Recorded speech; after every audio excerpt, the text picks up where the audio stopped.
grand soir de ce 23 mai 2025 sur les antennes d'Info Télévision. Dernière sortie de la semaine. Installez-vous confortablement à la maison aujourd'hui. On va encore décrypter l'actualité. D'ailleurs, l'actualité nous rattrape par sa force ce soir. 3 ministres en déplacement chez les parents du petit Mathis, jeune victime d'un atroce crime, il faut le dire ainsi.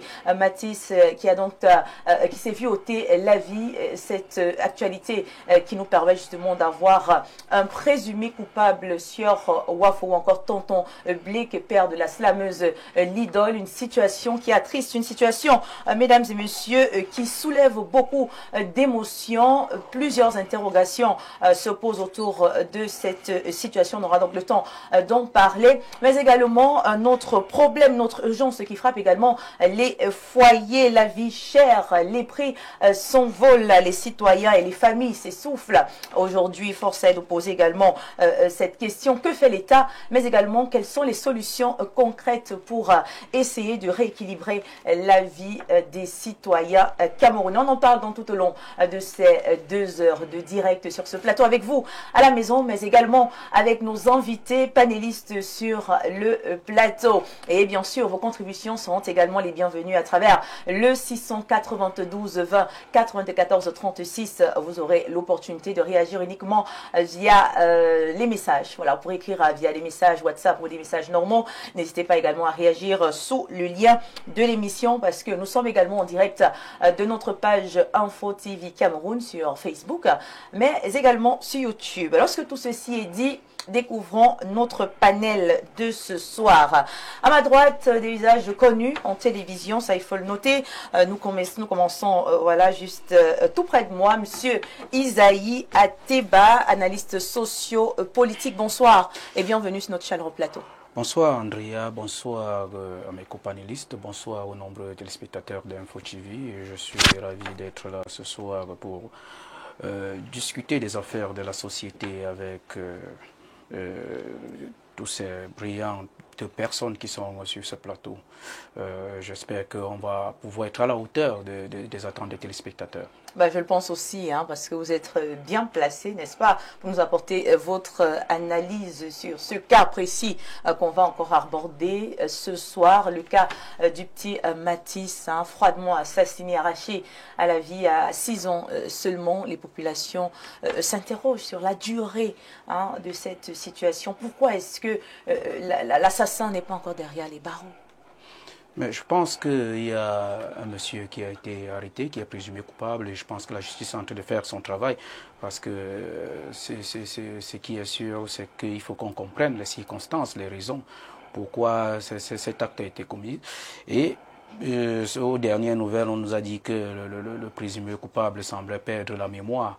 On espère que c'est peut-être cela qui fait en sorte que les enquêtes prennent du temps, mais je suis sûr que justice sera rendue au petit Mathis parce que ce type d'assassinat est inexplicable. On ne peut pas comprendre que 2 adultes ont des problèmes et ce problème finisse sur un gamin qui est tout bonnement en train de visionner avec son bout de pain en main et il subit ce type d'assassinat qui ne peut être toléré dans une société comme la nôtre. D'accord, en tout cas on a quand même pu constater que cette situation n'a pas laissé les autorités indifférentes. On a eu la visite de 3 ministres qui ont effectué le déplacement pour la maison, n'est-ce pas, des parents du petit Mathis, certainement pour, n'est-ce pas, consoler ces familles attristées et endeuillées.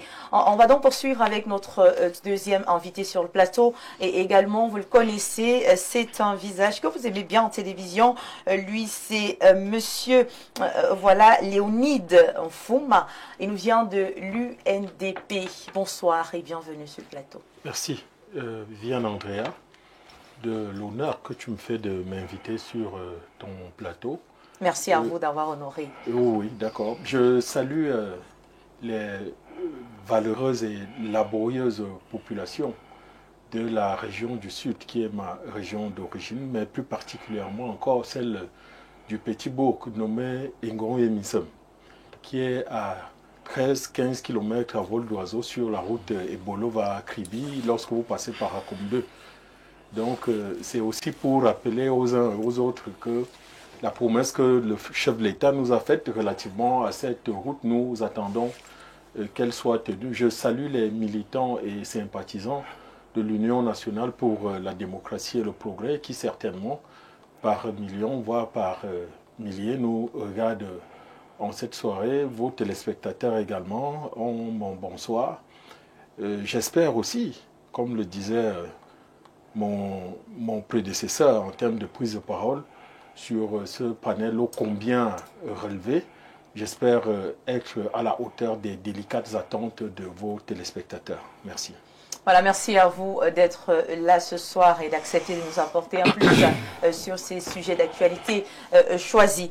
Nous poursuivons donc avec la présentation de notre panel. À ma gauche, cette fois-ci, Lucien Bidima, également avec nous ce soir, syndicaliste en politique. En tout cas, un homme aux multiples casquettes. Bien le bonsoir et surtout, bienvenue sur le plateau de Le Grand Soir. Bonsoir, c'est un honneur, un plaisir d'être là.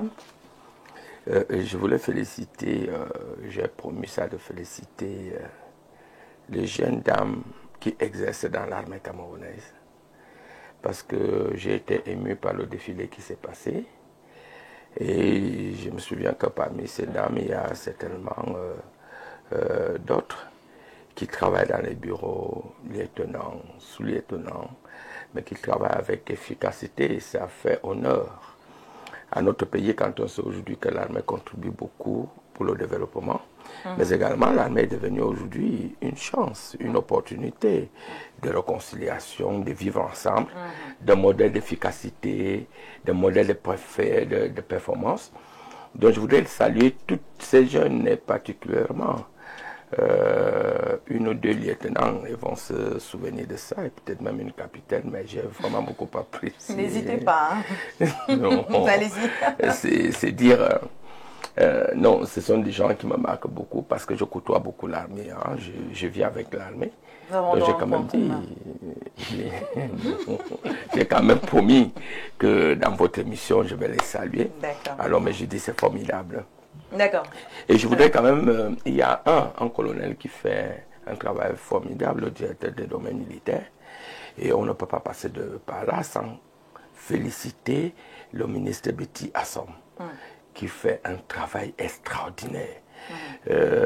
On parle difficilement, on doit rendre hommage aux gens lorsqu'ils sont là, lorsqu'ils font un bon travail. Vraiment, monsieur le ministre, vous avez ma sympathie et vous avez tous mes respects. D'accord. Et enfin, je veux saluer Samuel Eto'o-Fils. Ah, vous saluez Samuel Eto'o-Fils également. Oui, il est dans l'armée? Il n'est pas dans l'armée. Si. Bon, c'est un officier. Il est officiel.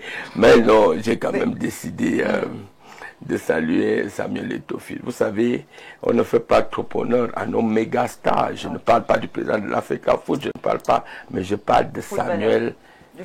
Du footballeur Samuel Eto'o-Fils. D'accord. On va le saluer ce matin, voilà, pour tout ce qu'il fait. Hein. Il fait quand même briller les couleurs du 237 au-delà de notre cher pays. C'est l'occasion pour moi également d'adresser un bonsoir au général de brigade de Lou Basal Pierre, qui nous regarde chaque soir. Et comment ne pas saluer également ce soir notre colonel, lieutenant-colonel Aurélien, qui est depuis le ministère de la Défense. Oui. Alors, vous aviez la parole. Hein.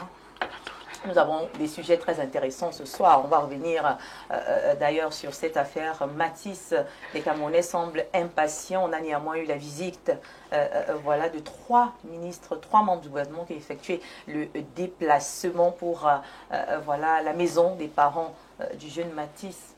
Qu'est-ce que cela renvoie selon vous? D'abord, Andrea, je voudrais vraiment vous féliciter parce que je peux dire sur le monde médiatique, vous êtes la seule qui revient avec ce sujet. Ça veut dire que vous ne vouliez pas que cette affaire soit oubliée ou perdue. Ça veut dire que par votre insistance, vous rassurez tout au moins d'une manière ou d'une autre les parents qui souffrent de ça. Dernièrement, on est revenu sur le temps qui semblait long. Justement. Et après cela, on a eu une descente sur le terrain. Voilà. Et c'est magnifique, ça prouve ce qu'on fait ici. Non, c'est vraiment formidable ce que vous faites parce que, en fait, en d'autres thèmes, ce qui m'écœure, moi je dis tout haut ce que les gens disent tout bas. Quand il y a eu des problèmes plus ou moins semblables, mais là où on n'avait même pas véritablement un coupable en flagrant délit. Certains de vos confrères, chaînes de télévision, se sont même installés dans les domiciles de certains présumés coupables. Alors qu'ils bénéficiaient encore de la présomption, jusqu'à présent, de la présomption d'innocence. Mais je suis totalement surpris qu'aujourd'hui, les mêmes, on ne les voit pas dans la maison. On ne parle que du petit Mathis. Mais attends, il n'a pas en paix. Enfin, la personne qui a fait cette affaire n'est pas connue. C'est quand même monsieur Wafo, je ne sais pas, ou Dagobert. Il a un nom. Pardon? Tonton Blake. Non, il a un nom. Wafo. On va commencer à prononcer ce nom-là. Parce que c'est lui qui a perpétré cet acte. Monsieur Wafo Dagobert. Il faut que les Camerounais sachent. Parce que quand on passe le temps à dire petit Mathis, non. Il faut que cette hypocrisie-là finisse. Monsieur Wafo a été peut-être présenté à la justice, je n'en sais rien, mais vraiment, Andrea, allez-y jusqu'au bout, jusqu'à ce que la vérité soit dite. Parce que, à chaque jour maintenant, je regarde mon enfant, je me dis, qu'est-ce qui peut arriver? Maintenant, je salue les membres du gouvernement qui ont fait un déplacement, bien que cela n'ait pas été forcément médiatisé, alors qu'on aurait pu aussi voir les mêmes chaînes de télévision accompagner les membres du gouvernement pour dire stop à la violence. Surtout à la violence d'un petit enfant qui n'avait rien. On peut même encore comprendre pour les autres, peut-être expliquer. Quand on parlait de présumés, aujourd'hui, on a arrêté quelqu'un en flagrant délit, M. Wafo. Il doit répondre de ses actes. Qu'il soit de qui ou qu'il soit protégé par qui, les Camerounais doivent savoir que cela ne peut pas continuer. Et la même médiatisation qui a accompagné les autres affaires doit être accompagnée chez M. Wafo. Les chaînes de télévision doivent même être braquées sur lui. Aujourd'hui, il fait le petit malin d'être fou. Il ne sera jamais fou. La justice va aller jusqu'au bout. Et ceux qui lui donnent ses conseils d'être fou, il faut qu'il sache que même dans la folie, on peut avoir une punition. Mais je ne veux pas me mettre au niveau de la loi. Alors, mais j'ai dit, la justice camerounaise fait son travail. Pour une fois aussi, je ne vais pas faire pression à la justice. Parce que Andrea, il faudrait que les complicités soient déterminées dans cette affaire.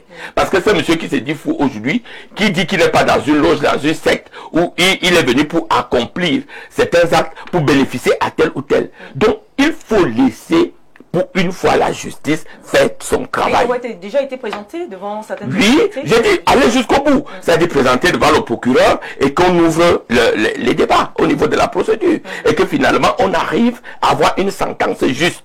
Bon, là aussi, je ne dirais pas, nous ne sommes pas ici, nous ne sommes pas devenus des procureurs pour dire qu'il doit être condamné à mort ou il doit, etc., etc. Mais ce qu'on dit, c'est que la justice doit être rendue.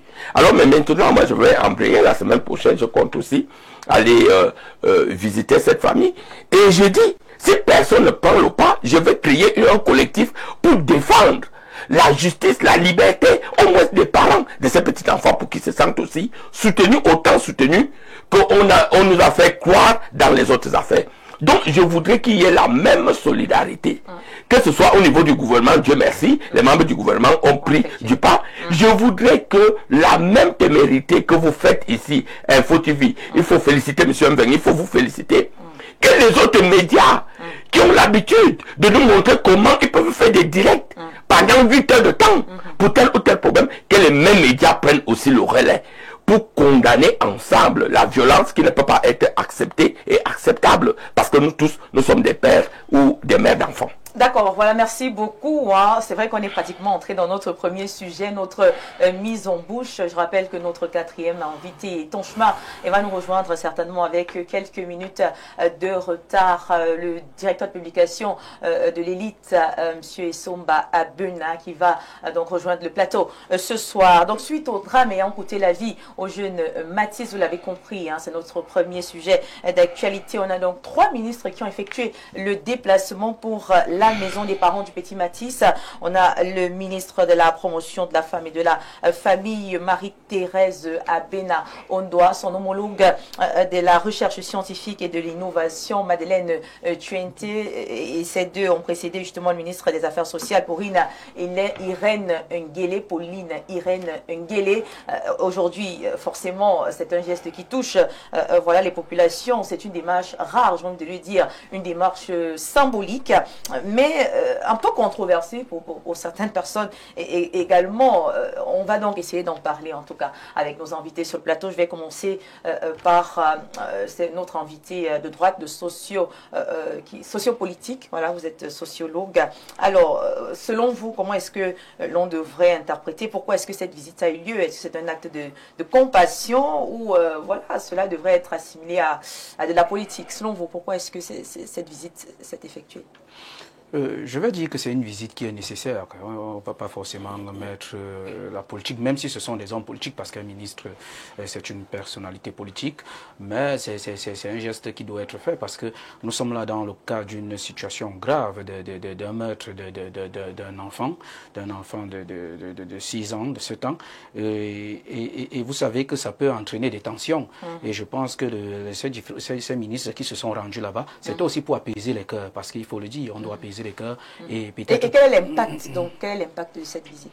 C'est pour ça que je veux dire que pour apaiser les cœurs, il faut aussi qu'on parle à la famille, parce qu'on peut tomber dans une situation de vengeance. C'est-à-dire, on se dit, oui, on a perdu un enfant, surtout qu'on dit que les familles habitent quand même dans le même quartier, ce sont des voisins, et une autre famille peut réfléchir à la vengeance, et il faut aller apaiser ces familles et dire à ces familles que l'État a pris la justice fera son travail. On ne peut pas se rendre justice soi-même. Il faut créer je peux dire, cette relation de confiance et dire à cette famille que non, laissez la justice faire son travail. Le monsieur va être condamné, pas besoin de se venger, parce que seul l'État a le droit de la vengeance sur ce type d'affaires. Bon, c'est éminemment important. Et vous savez que cette visite peut faire chaud au cœur et ramener cette famille quand même à de bons sentiments. Moi, c'est ce que je pense de cette visite, grosso modo. D'accord. Alors, quelle solution est-ce que vous préconisez pour éradiquer, pour justement, voilà, apaiser? Parce qu'il faut le dire, hein, les populations se demandent pourquoi est-ce que jusqu'ici, n'est-ce pas, ce présumé coupable n'est pas encore derrière les barreaux? Oui, moi, je veux le dire sans faux fuyant. Il y a des situations qui nécessitent de la célérité dans l'administration, notamment l'administration de la justice. Parce que justement, le citoyen ordinaire ne comprend pas pourquoi, jusqu'à l'heure actuelle, avec ce qui nous a été décrit par les faits, le responsable, dit-on, bon, soyons républicains, il est présumé coupable, même si d'autres vous diront que c'est un cas de flagrant délit. Oui, on ne peut plus parler de présomption. C'est un cas de flagrant délit avec des témoins. On ne peut plus parler de présomption à ce niveau-là. Donc, du coup, on se pose quand même la question, est-ce que l'État est en train de changer d'image face aux drames sociaux? Parce que c'est un drame. Oui. Habituellement, on peut observer la rapidité. On se rappelle encore du cas de la femme qui avait uriné dans le coq. En quelques jours seulement, on a pu rétablir, reconstituer les faits et rapidement, elle s'est retrouvée entre les mains de la justice. Et d'autres cas, mais pourquoi est-ce que là, on a quand même l'impression que ça traîne? Oui, surtout les procès criminels chez nous, il faut voir le temps que ça prend. Ça interroge. C'est un débat que nous devons avoir sur la valeur que le Camerounais, la société camerounaise a de la vie humaine. Quelle valeur donnons-nous à la vie humaine? Parce que si ça avait été ailleurs, un tel crime sur un enfant qui plus est innocent, un tel crime aurait entraîné une accélération de l'action en termes d'administration de la justice. Mais chez nous, on ne comprend pas pourquoi est-ce que pour de tels cas, il y a toujours des lenteurs. Il vous souvient le cas de la dame, une enseignante aussi comme moi, qui a été poignardée, je veux dire battue à mort par son conjoint. Ouais. Vous voyez à peu près... Et qui avait payé une amende dérisoire. D'une cinquantaine de mille. Voilà. Dérisoire. Vous voyez avec une condamnation, avec sursis. Voilà, quelle légèreté ça a été traité. Donc il faut s'interroger sur la valeur de la vie humaine, le poids que la vie humaine a dans notre société. Et j'ai envie de dire que c'est une valeur qui est des plus suprêmes, la vie. Et il n'y a pas plus cher que la vie humaine. On peut s'amuser avec le matériel, prendre du temps quand, par exemple, une maison a été brûlée. Mais lorsqu'un être humain, je dis bien que c'est un cas de flagrant délit, il n'y a pas à tergiverser sur la nature des faits. Et mieux, Viviane Andrea, si tu le permets, dans notre formation, nous faisons un peu de psychologie, donc je suis cognitiviste. C'est-à-dire j'ai la capacité d'analyser les schèmes mentaux d'un individu pour comprendre à peu près ce qui se passe. Donc, lorsque vous regardez les réactions de ce monsieur, disons les choses telles qu'elles sont, c'est un délinquant. C'est un délinquant. De monsieur Nwafo? Oui, monsieur Nwafo. C'est un délinquant.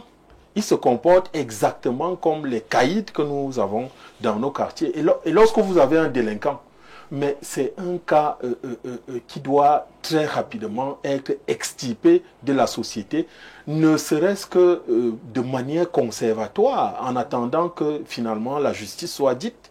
Mais vous ne pouvez, je ne peux pas avoir les problèmes avec vous, ou bien avec monsieur Bidima, je me lève, je vais poignarder son enfant. Ça, c'est de la délinquance. Ça n'a pas d'autre explication. Soit il est délinquant, soit il est fou. Et les fous, on les amène dans des asiles. Les délinquants, on les prend, n'est-ce pas, et on les met dans des endroits appropriés pour qu'ils ne gênent pas la société.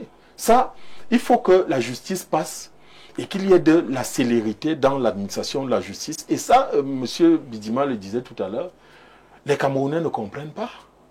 Et vous n'allez pas demander justement à un citoyen normal, à un citoyen ordinaire, de comprendre que un enfant a été assassiné d'une manière aussi crapuleuse et que son assassin, même si, dit-on, à certains égards, il est présumé à ça, qu'il continue à se balader, qu'il soit couché chez lui.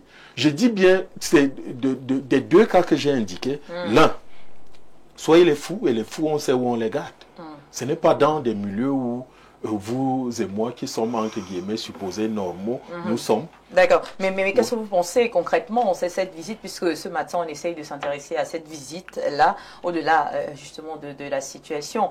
Est-ce que vous pensez que l'impact recherché est véritablement là, au-delà de l'émotion? Oui, d'accord, l'émotion, mais est-ce que les Camerounais veulent est véritablement en train voilà, de vouloir se passer? Ça veut dire que justice soit faite et que le coupable soit mis aux arrêts, tout simplement. Non, non, non.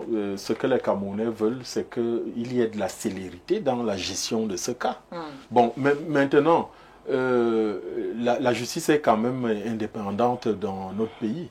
Les membres du gouvernement font ce qu'ils peuvent, c'est-à-dire en étroite symbiose avec la collectivité nationale, vont dire leur compassion à la famille qui a été meurtrie, à la famille meurtrie. Donc, est-ce que ça suffit? Ça ne peut pas suffire, mais ce n'est pas aussi rien. C'est pas rien. Moi, je pense que ces ministres ne peuvent pas faire mieux que ce qu'ils font. Parce que, dites-vous bien, il y a séparation des pouvoirs au Cameroun. La justice est un pouvoir à part entière et c'est là l'exécutif qui se déploie. Il est question maintenant que la justice prenne sa responsabilité et y mette un peu de célérité dans ce cas. Comment peut-on, je ne sais pas, le monde entier nous observe. Si ça avait par exemple été en France ou bien aux États-Unis, nous n'en parlerions plus. Nous serions dans un procès en bonne et due forme. Les prévenus seraient aux arrêts en attendant que, comme qui dirait, moi je continue à dire qu'il n'est pas présumé coupable. Il ne peut même pas être présumé coupable. Les faits sont établis, les responsabilités sont situées, on ne peut plus parler. C'est pratiquement un cas de flagrant délit, tout le monde le sait.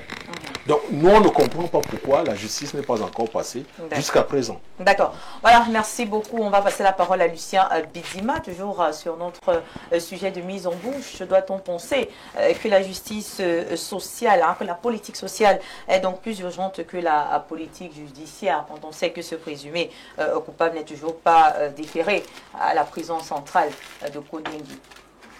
D'abord, il faut commencer par dire effectivement, comme le disait mon ami, ce que fait le gouvernement en ce qui concerne les ministres qui sont partis de ce côté-là n'a rien à voir avec la procédure judiciaire. Et il faut regarder d'ailleurs le statut de ces ministres, c'est des ministres spécialisés dans les problèmes de famille, etc. De société.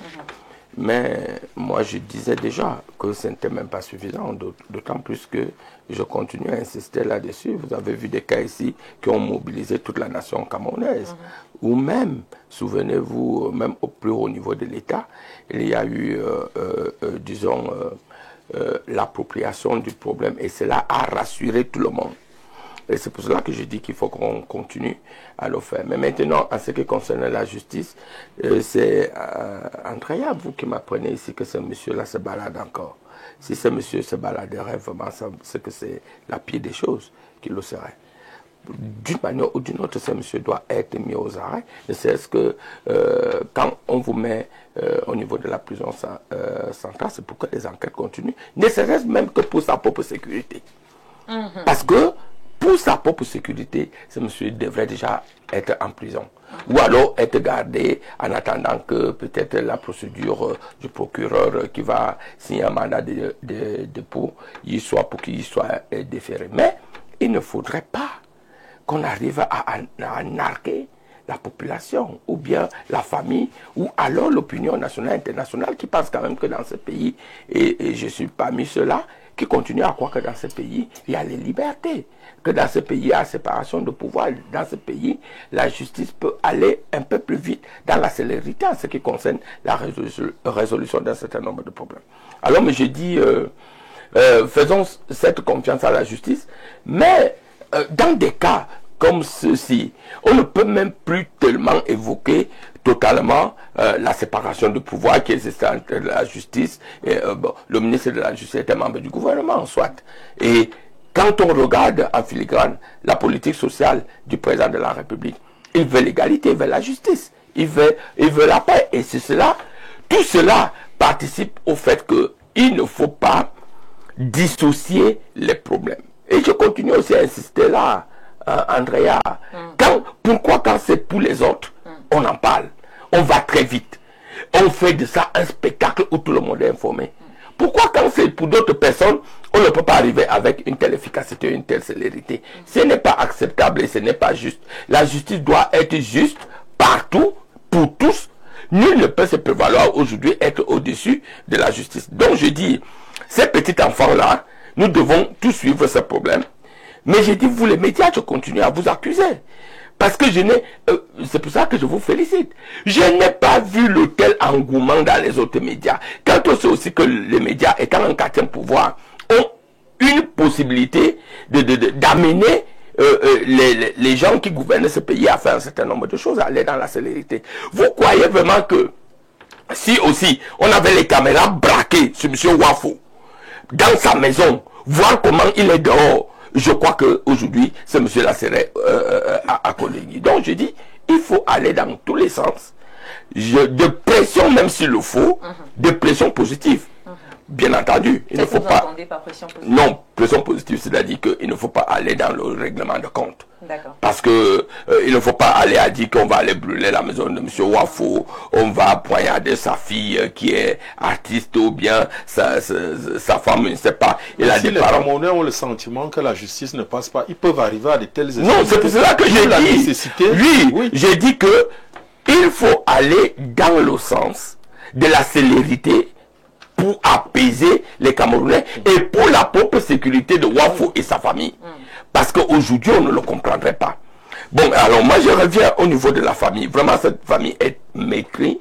Si le gouvernement peut encore même faire mieux, mais il faudrait quand même que les Camerounais soient informés de l'instruction judiciaire qui se passe au quotidien pour qu'on sache que, comme c'était ailleurs, dans les autres cas, que cette fois-ci aussi, nous y sommes informés. Parce qu'il faudrait que, quand il y a un cas qui concerne Bidima, que ça soit concerné et traité comme si ça concernait aussi Amadou. Quand il y a un cas qui concerne Amadou, que ça soit traité de la même manière comme ça concerne M. Wafo. Il ne faut pas que pour Bidima, on fait autrement, pour Amadou, on fait autrement, et pour Wafo, on arrive à faire autrement. Non, il faut une égalité dans le traitement des données, et cette égalité-là, il faut que cette égalité soit exigée pour le traitement de ce problème. Voilà, merci beaucoup à vous, Lucien Bidima. On reviendra certainement voilà, pour clôturer. Mais d'abord, prenons ce temps pour accueillir un autre panéliste, un autre invité parmi nous ce soir pour enrichir bien sûr notre débat. C'est un invité précieux également qui saura nous apporter un plus ce soir, celui d'un homme de la presse, directeur de publication du journal L'Élite, Monsieur Essomba Abena. Voilà, Timothée Essomba Abena, ils aiment bien quand on commence par le prénom. C'est un plaisir de vous accueillir sur le plateau du Bonsoir. Bien le bonsoir et surtout bienvenue. Bonsoir Viviane, bonsoir à mes copanélistes, bonsoir à nos millions de téléspectateurs. Toutes mes excuses pour le grand retard accusé. Voyez-vous, je suis en deuil moi aussi. J'ai perdu ma belle-mère dont les obsèques ont débuté cet après-midi. Oh. Avec les bouchons et tout, c'était pas évident d'arriver là très tôt. Mais je rends grâce à Dieu de m'avoir permis de rejoindre ce plateau. Si je dois dire quelque chose rapidement. Merci. Condoléances. Et vous arrivez à garder le sourire. Beaucoup de courage. Hein. Il doit aussi préparer une chèvre vraiment. La belle famille. Oui, un carton de vin. Je crois qu'on va cotiser ensemble. On va essayer de voir comment ça. Vraiment mes condoléances. Merci beaucoup. Surtout que nous étions très proches. Elle avait la particularité d'être l'homonyme de ma maman. Donc c'était ma seconde maman. Votre belle-mère portait le prénom. Le même prénom que ma maman. Oh là là. Ma maman s'appelle Egwa Nkenge Marie-Thérèse. Et ma belle-mère c'était Nke Marie-Thérèse. Wow, toutes deux originaires de la Léquier. C'est formidable. Hein? Je rêve ça, je n'arrive pas à la voir. Ah oh. C'est coïncidence. Jusqu'à présent. Jusqu'à présent. C'est bizarre quand même.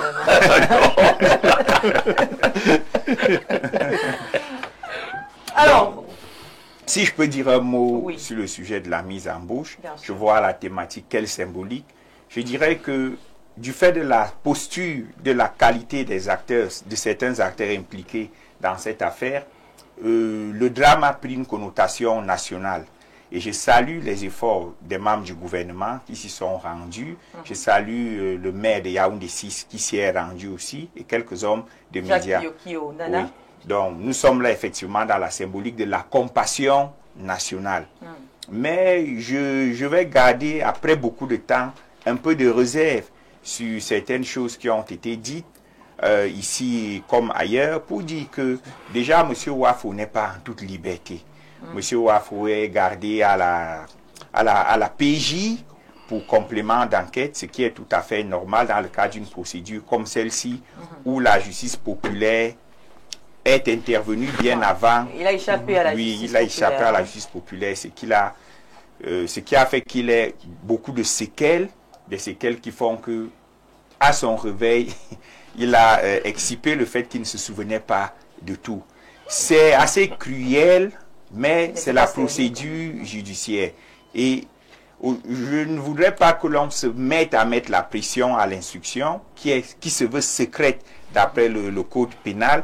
Laissons la justice faire son travail. L'essentiel est que, ensemble, nous compatissions, que nous soutenions cette famille aussi gravement éprouvée, mais laissons la justice faire son travail. Et puis, il ne faut pas qu'on continue de vendre cette illusion à la population camerounaise, celle qui voudrait que le Cameroun soit un régime de séparation des pouvoirs. Non. Lorsque vous lisez la Constitution de fond en comble, vous vous rendez bien compte que nous sommes dans un régime de collaboration des pouvoirs. L'initiative de la loi appartient concurremment au gouvernement et aux parlementaires. C'est le président de la République qui préside le Conseil supérieur de la magistrature. Donc nous sommes bel et bien dans un régime de collaboration des pouvoirs. La preuve est que le patron du parquet, c'est le ministre de la Justice. Donc, si le ministre de la Justice estime que cette affaire qui est frappée du sceau de la singularité nécessite une célérité dans la procédure, le code pénal et le code de procédure pénale ont prévu les situations de justice d'urgence. Mais nous n'en sommes pas encore là. Est-ce que c'est la célérité qui va vraiment nous arranger? Je ne pense pas. Je pense davantage que nous devons prendre le temps de faire le deuil et laisser la justice faire son travail pour qu'elle le fasse dans les meilleures conditions possibles. D'accord, mais après la visite quand même de ces trois ministres, comment réagissent les jeunes selon vous, vous qui êtes quand même assez proche de la jeunesse? Est-ce que cela change leur perception de l'État? On voit quand même 3 membres du gouvernement n'est-ce pas, qui ont effectué le déplacement. Ça prouve qu'ils compatissent. Bon, il y a une réaction mitigée. Certains qui estiment que nous sommes là un peu dans une sorte de gesticulation institutionnelle parce que cette descente des membres du gouvernement n'a pas été spontanée. Mais en même temps, il faut dire que le politique n'intervient pas avec les émotions. Les actes politiques doivent être nourris d'un certain nombre de prérequis, d'un certain nombre de garanties pour éviter qu'ils ne soient soit précipités, soit en retard. Et dans le cas d'espèce, les 3 membres du gouvernement, qui sont 3 sectoriels bien déterminés, on a vu le ministre de la Recherche, qui elle aussi est victime du fait qu'il n'y a pas longtemps, elle a perdu un chercheur dans des circonstances tout assez dramatiques. Il y a le ministre de la Promotion de la Famille qui est là, elle est carrément dans son rôle. Il y a le ministre des Affaires sociales qui était, elle aussi, est d'office dans son rôle. Merci pour ces images. Donc, c'est important que les membres du gouvernement se soient rendus là-bas, surtout qu'ils avaient été réclamés. Beaucoup de personnes estimaient que la non-descente des membres du gouvernement constituait une négligence. Or, il y a eu un communiqué du ministère de la Promotion de la Femme et de la Famille, et cette descente, qui est comme la cerise sur le gâteau, vient davantage conforter la famille. Il faut donc saluer cette initiative gouvernementale qui n'est peut-être pas proactive et nous invitons les autres membres du gouvernement à être peut-être plus proactifs. Mais nous nous disons que le cas Matisse est un cas spécial parce que nous nous disons plus jamais ça. Et le chorus que je vois autour des membres du gouvernement est un chorus de dire, au-delà du cas Matisse, quelles sont les mesures qui doivent être prises pour que nous n'en arrivions plus à de tels extrêmes. D'accord. Voilà, merci beaucoup pour votre réaction. Je vous propose à la maison d'écouter quelques avis de nos téléspectateurs. Alors, je rappelle encore le numéro de téléphone, 692 20 94 36. Vous pouvez opter pour notre page officielle Info TV Cameroun en écrivant également sous le lien de l'émission en cours. Alors, premier message, bonsoir à tous sur le plateau. Juste pour vraiment dire que dans notre pays, on fait des choses comme si c'était le pays des autres. C'est-à-dire... Alors, bonsoir, juste pour dire qu'aucun Camerounais n'est surpris de ce qui se passe pour le cas du petit Matisse. Notre justice est taillée pour les bandits et riches, quelquefois. Comment on est pris en flagrant délit et on parle de présomption d'innocence. C'est vraiment pathétique. Alors, bonsoir madame, le ballet des ministres femmes est une... voilà pourquoi il dit on peut remarquer avec quel retard cette visite de soutien gouvernemental survient. Tout ce qu'on attend, c'est la condamnation à mort de ce monstre qui assassine un enfant froidement et qui regarde les dessins, cet enfant qui regardait les dessins animés tranquillement chez ses parents, que M. Bizima laisse les gens avec son soutien à tête chercheuse. C'est apôtre Adam Charlemagne depuis Mbalmayo. D'accord. Alors, bonsoir. Pourquoi elles ne se sont pas rendues à la falaise au moment des décès? On va d'abord rester dans le sujet. Bonsoir. Il faut que les gens se mettent également à la place des familles, de la famille de cette victime. Alors, je pense que c'est ce qui est fait. Alors, bonsoir, Viviane Andrea. Bidima est-il devenu consultant? Il est invité, tout simplement. Alors, j'ai demandé à être consultant d'ailleurs. Ah. Alors, prenons d'autres réactions également via WhatsApp. Bonsoir Viviane Andrea. Je vois que l'élévation se peaufine depuis le ciel car la Bible dit qui s'abaisse s'élève. Une belle femme au beau sourire charmeur. Ah, ok, qui illumine les plateaux d'info télévision. Merci. Merci. On me refuse d'être consultant. En fait, moi je disais, le téléspectateur, il parlait bien. On me refuse de chercher à être consultant. Donc vous cherchez à être consultant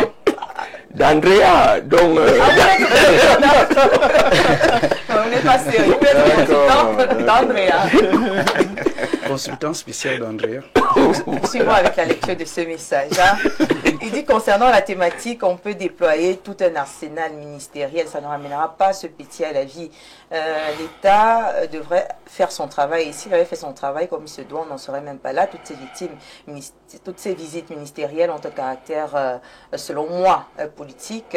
Cette famille est endeuillée et c'est triste. Ok. Un autre message, bonsoir. Le plateau, la justice au Cameroun est devenu comme le pain sardine. Vivons seulement Francis depuis soi. Alors, un autre message, bonsoir à vous sur le plateau. Cher papa, bonsoir. Tout ce que je peux dire, c'est que le gouvernement, c'est juste, voilà, les mots un peu... Il dit pourquoi? Parce qu'on a eu des chaos, des enfants ont été violés, décapités, mais on ne les a pas vus chez les parents. Les présumés violeurs, les assassins ont été battus à mort, voire même dans des prisons. Mais pourquoi cette affaire est si louche?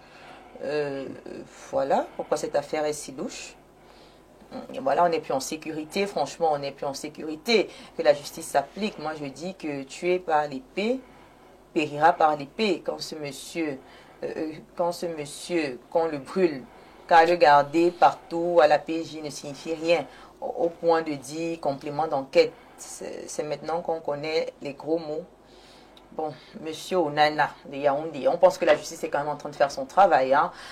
On a eu voilà, une belle démarche, la visite, la descente, n'est-ce pas, au domicile de ce petit enfant pour consoler quand même les populations. Ce ne sont pas des personnes lambda, ce sont des membres du gouvernement. Donc ça veut dire on vient voir la réalité, toucher du doigt, porter déjà hein, cette aide psychologique et promettre que voilà, les choses sont en cours. Si la justice avait complètement lisé cette affaire, pourquoi hein, penser à faire une descente dans le domicile? Soyez un peu doux, un peu clément. Alors, un autre message. Vous avez applaudi le nouveau code de procédure pénale des deux mains, non? C'est ce même code qui met les victimes en difficulté maintenant. Vous avez quelque chose à dire, DP? Non. Il faut savoir que même en cas de flagrant délit, tout le monde a droit à un procès équitable. Et le procès équitable commence par le respect de la procédure. La procédure peut mettre long, mais elle ne signifie pas que le présumé innocent à l'instant, malgré la pertinence de certains faits préliminaires, sera acquitté. Même Hitler a eu droit à un procès équitable. Ce sont les règles de la justice.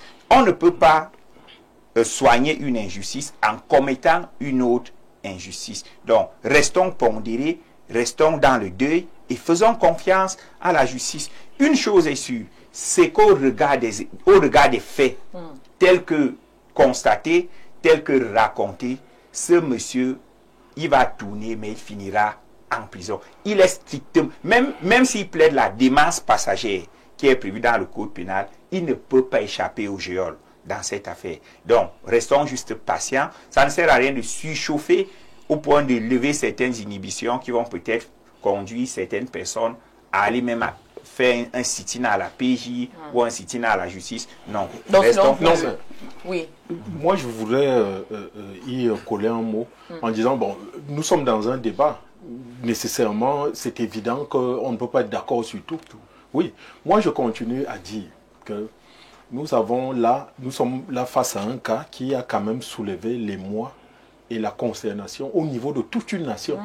Sur la manière, la froideur, et puis on parle d'un petit enfant de 6 ans. Mieux, le Cameroun peut avoir sa façon à lui de gérer les problèmes, mais il y a des situations où le monde entier nous regarde. Le monde entier nous regarde sur ce cas-ci, sur ce cas précis. Alors, j'ai envie de dire que la justice, comme les administrations au Cameroun, ont leur rythme.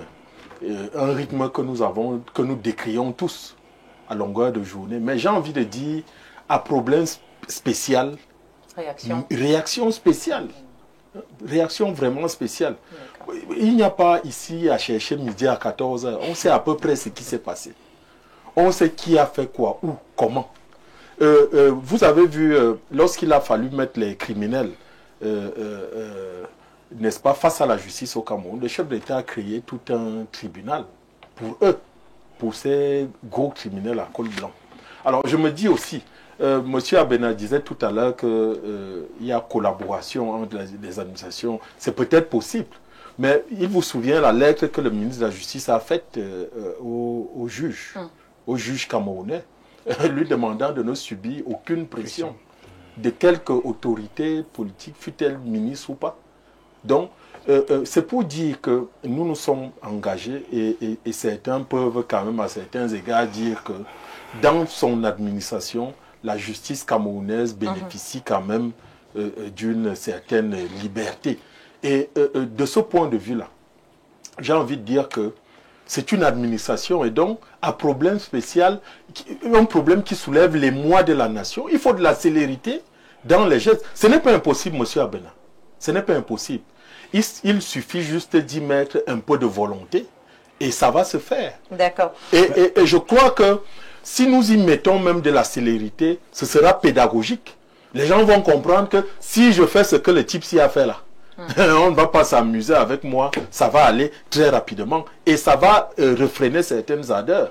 Mais si on continue à caresser ton type dans le sens du poil, un criminel que tout le monde connaît. D'accord, mais monsieur Fou, qu'est-ce que vous proposez concrètement? Mais que la justice prenne des mesures spéciales. Je veux dire au niveau de la pédagogie. On ne peut pas faire que la nation entière sait que tel individu est allé massacrer un enfant qui n'a rien demandé à personne. On connaît son nom, on connaît les circonstances dans lesquelles ce crime crapuleux s'est produit. Et il y a d'autres qui peuvent aussi avoir de telles velléités parce que c'est un délinquant.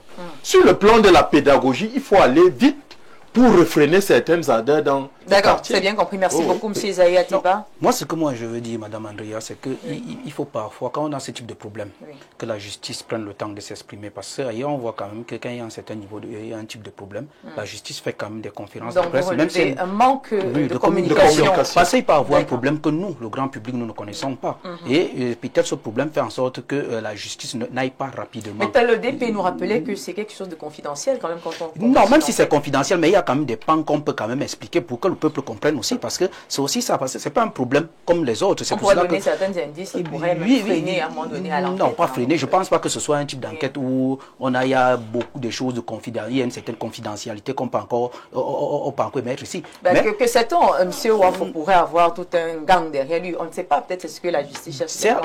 Ou bien, même jusqu'à là, on peut quand même sortir dire pour besoin d'enquête, il y a peut-être d'autres affaires sur lesquelles on va encore enquêter. Derrière M. Wafo, on doit expliquer. Donc, lorsqu'on laisse la population, on laisse la population sur sa faim. De cette façon, ça commence à avoir beaucoup d'idées, on commence à critiquer, on commence à dire la justice est aux ordres, la justice est ceci, elle est corrompue et tout le reste. Ça donne une mauvaise image de notre justice, mais au bout d'un moment, il faut qu'on communique pour que les populations soient aussi au même niveau de compréhension, peut-être pas totalement, mais pour que la population comprenne que non, si ça traîne, c'est ceci, cela. Parce que ce monsieur a subi quand même, il a subi une bastonnade. La justice populaire est quand même passée sur lui.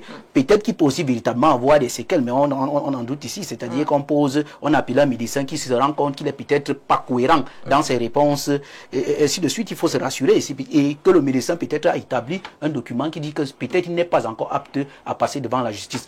Nous, le peuple est peut-être émotif, mais la justice ne va pas faire dans la même émotion. D'accord, merci, c'est noté. Prenons encore quelques messages. Hein. Voilà, on va prendre des messages très importants qui concernent le sujet. Bonsoir madame, vous avez tous sur le panel. Supposez que vous... Non, vraiment, je n'aime pas ce genre d'exemple. Hein. Vraiment pas sur moi. Un autre message. Un autre message. Bonsoir à vous sur le panel. Que la loi du talion soit appliquée dans ce pays. Une riche de Lolo Dorf. Alors, bonjour Monsieur Bizima. Bonsoir Monsieur Bizima. A raison. Où sont les autres chaînes de télévision? Equinox, c'est où? Bon, c'est un téléspectateur qui le dit. Bonsoir, le panel. Très bonne intervention de M. Bizima, qui ne doit pas s'arrêter dans les médias, mais aussi la justice, qui sont ses amis. Eric, depuis Ebolova. D'accord, vous avez beaucoup d'amis dans la justice, hein, paraît-il. Alors, bonsoir Andrea. Vraiment, voilà, merci beaucoup pour les compliments. Hein, merci. On va il en pleut des tas et des tas. Merci, vraiment merci. Hein, merci. Je ne voudrais pas qu'on prenne du temps sur des compliments. Alors, bonsoir, dans mon village à Baminda. Quelqu'un a tué 7 personnes de même famille. Aucun membre du gouvernement n'est venu réconforter. Le seul survivant, c'était à l'ouest. Ah, ok, on va vérifier l'information et voilà. Un autre message, bonsoir, la justice camerounaise est compliquée. Voilà, je pense qu'on a fait le tour avec nos invités sur le plateau. Merci encore pour vos éclairages et pour vos différents points de vue. Merci à tous à la maison pour les réactions également concernant ce sujet. Nous, on promet à Info Télévision de continuer, n'est-ce pas, de suivre cette actualité jusqu'à ce que justice soit faite. On parlait donc de la visite de ces 3 membres du gouvernement, n'est-ce pas, dans la famille du jeune Matisse pour réconforter. Une visite qui marque, mais qui semble aussi divisée, ça il faut le mentionner, mais qui interpelle surtout la responsabilité et la réaction de l'État face aux drames sociaux. Mesdames et messieurs, on va prendre une transition et juste après, on va se retrouver pour la deuxième partie avec notre deuxième thématique, la thématique centrale de cette émission qui nous permettra de nous intéresser aux conditions de vie, au niveau de vie, au train de vie des citoyens camerounais. On parlera de la vie chère. À tout de suite. Charles Apollinaire Ongba, c'est mon nom. Retrouvez-moi désormais tous les samedis de 19h à 19h52 dans le cadre de votre émission La Tribune des élus.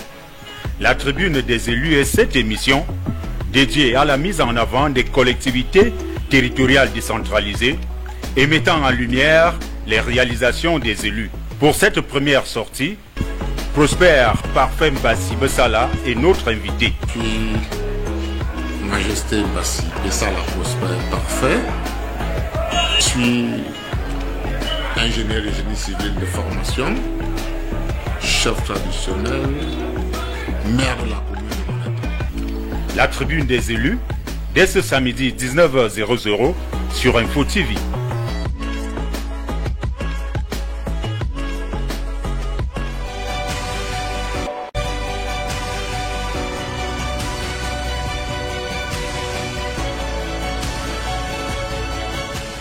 Retour sur le plateau, vous êtes en direct d'Info Télévision et vous nous regardez via la 6 ou encore la 317 de votre bouquet Canal Sat. Nous sommes également en direct de notre page officielle Info TV Cameroun via le réseau social Facebook.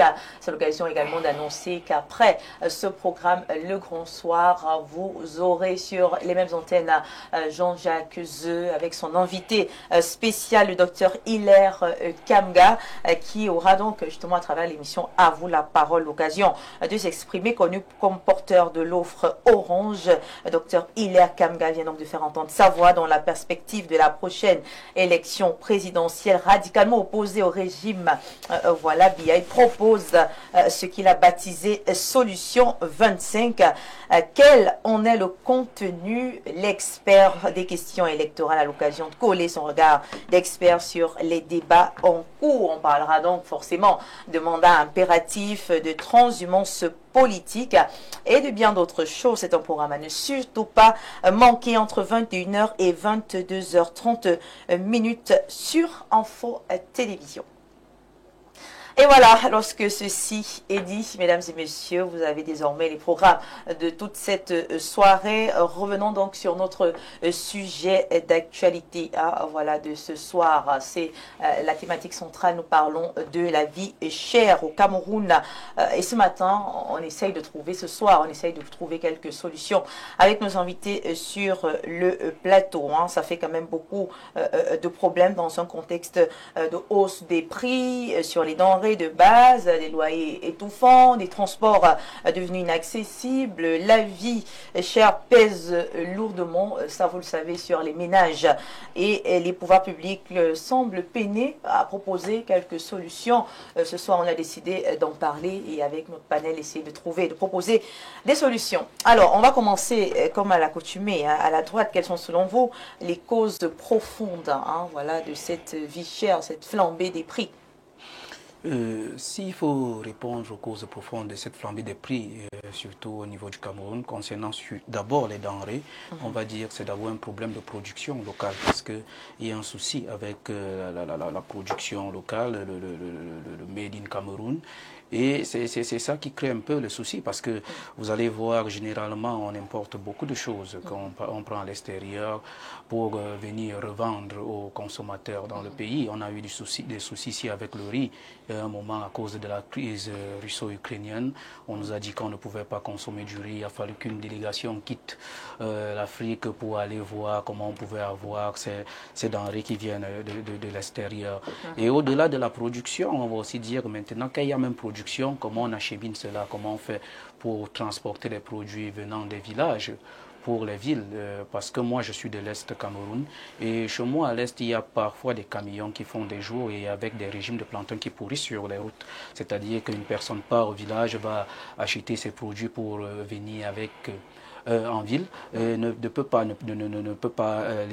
livrer cela. Bon, à un certain niveau, il va falloir qu'on se remette véritablement à l'agriculture, qu'il y ait une réelle politique qui fait en sorte que les Camerounais considèrent que l'agriculture est l'élément qui peut nous sortir de cette crise, de cette famine. Parce que moi, je me dis, généralement, on nous apprend la philosophie, on nous apprend l'espagnol, on nous apprend l'allemand. Je préférerais qu'on, peut-être même, il y ait des cours d'agriculture qu'on commence à mettre pour que l'enfant, dès le bas âge, commence à se dire que c'est l'agriculture qui nourrit son homme, parce que l'espagnol, l'allemand et tout le reste ne nous nourrit pas. Et c'est pour cela qu'on a, après les études, beaucoup de chômeurs, parce que on n'apprend pas à un enfant à produire quelque chose à l'école. On nous apprend à réfléchir, à avoir des idées chimériques, mais qui ne peuvent pas être productifs, qui ne peuvent pas nourrir les personnes. Bon, il va falloir que le gouvernement mette véritablement ces politiques. On a vu, il y avait des trucs qu'on organisait comme le comice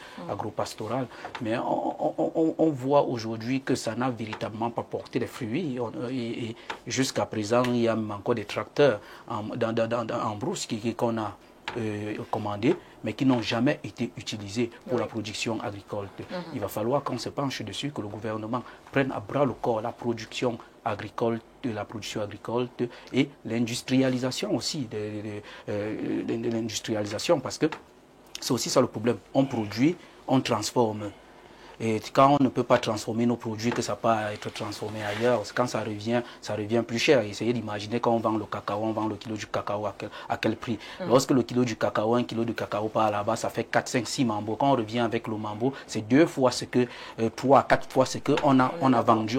C'est bon, il va falloir qu'on pense à la transformation locale de ce qu'on produit, dans nos pays. Que la véritable politique d'import-substitution soit quelque chose qui soit réel, que ce ne soit plus dans les discours politiques, mais que ce soit véritablement palpable. D'accord, merci beaucoup M. Fouma. On parle donc d'un autre type de problème que vivent les Camerounais. Tout à l'heure, on a parlé de ce drame. Là, c'est un problème peut-être moins spectaculaire, mais quotidien. Les Camerounais commencent même à s'habituer. Pourquoi? Est-ce que vous pensez que les mesures proposées par le gouvernement sont suffisantes? Et pourquoi on a l'impression qu'elles échouent toujours? Parce qu'on se plaint toujours de la même chose, Talicher. Oui. Il y a d'abord, de mon point de vue, des études économétriques qu'il faut faire.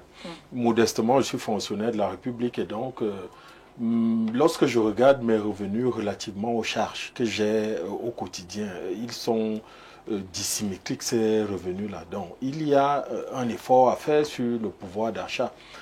Et d'autant plus à faire sur le pouvoir d'achat qu'il faut relever un paradoxe. Lorsqu'un produit de consommation est produit, passez-moi la tautologie, dans notre pays, si vous regardez et vous comparez avec ce qui vient de l'extérieur, vous avez comme l'impression que le produit qui vient de l'extérieur, comparativement, est abordable. Je m'en vais prendre un cas pour que vous compreniez. Le poisson que nos pêcheurs pêche dans les eaux de l'océan à Kribi ou même à Douala. Lorsque vous essayez à l'acheter, comparé aux produits congelés que nous vendons, il est hors de prix. Même le poisson que nous produisons dans des étangs, et ce localement, c'est des produits qui sont hors de prix pour nous. Si vous prenez aussi les denrées de consommation, par exemple notre riz, vous comparez notre riz avec ce qui est importé. Le nôtre est encore plus cher. Alors, j'ai pris cet exemple pour dire une chose et qui est constante. Ailleurs, les agriculteurs sont subventionnés et très fortement. À telle enseigne que lorsque nous achetons du riz chinois, du poisson vietnamien, c'est les paysans ou bien du lait français, c'est des paysans de ces pays-là que nous finançons et nous contribuons à faire travailler.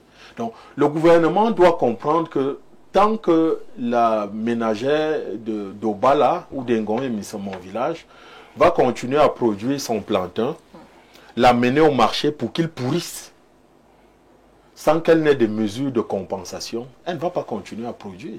Ailleurs, même lorsque les paysans ont des pertes, le gouvernement fait en sorte de les aider. Mais le problème chez nous, ici au Cameroun, c'est que le paysan a abandonné. Il se débrouille, il n'a pas de route. Les voitures qui vont, les marchés même ne sont pas lisibles quand il vient.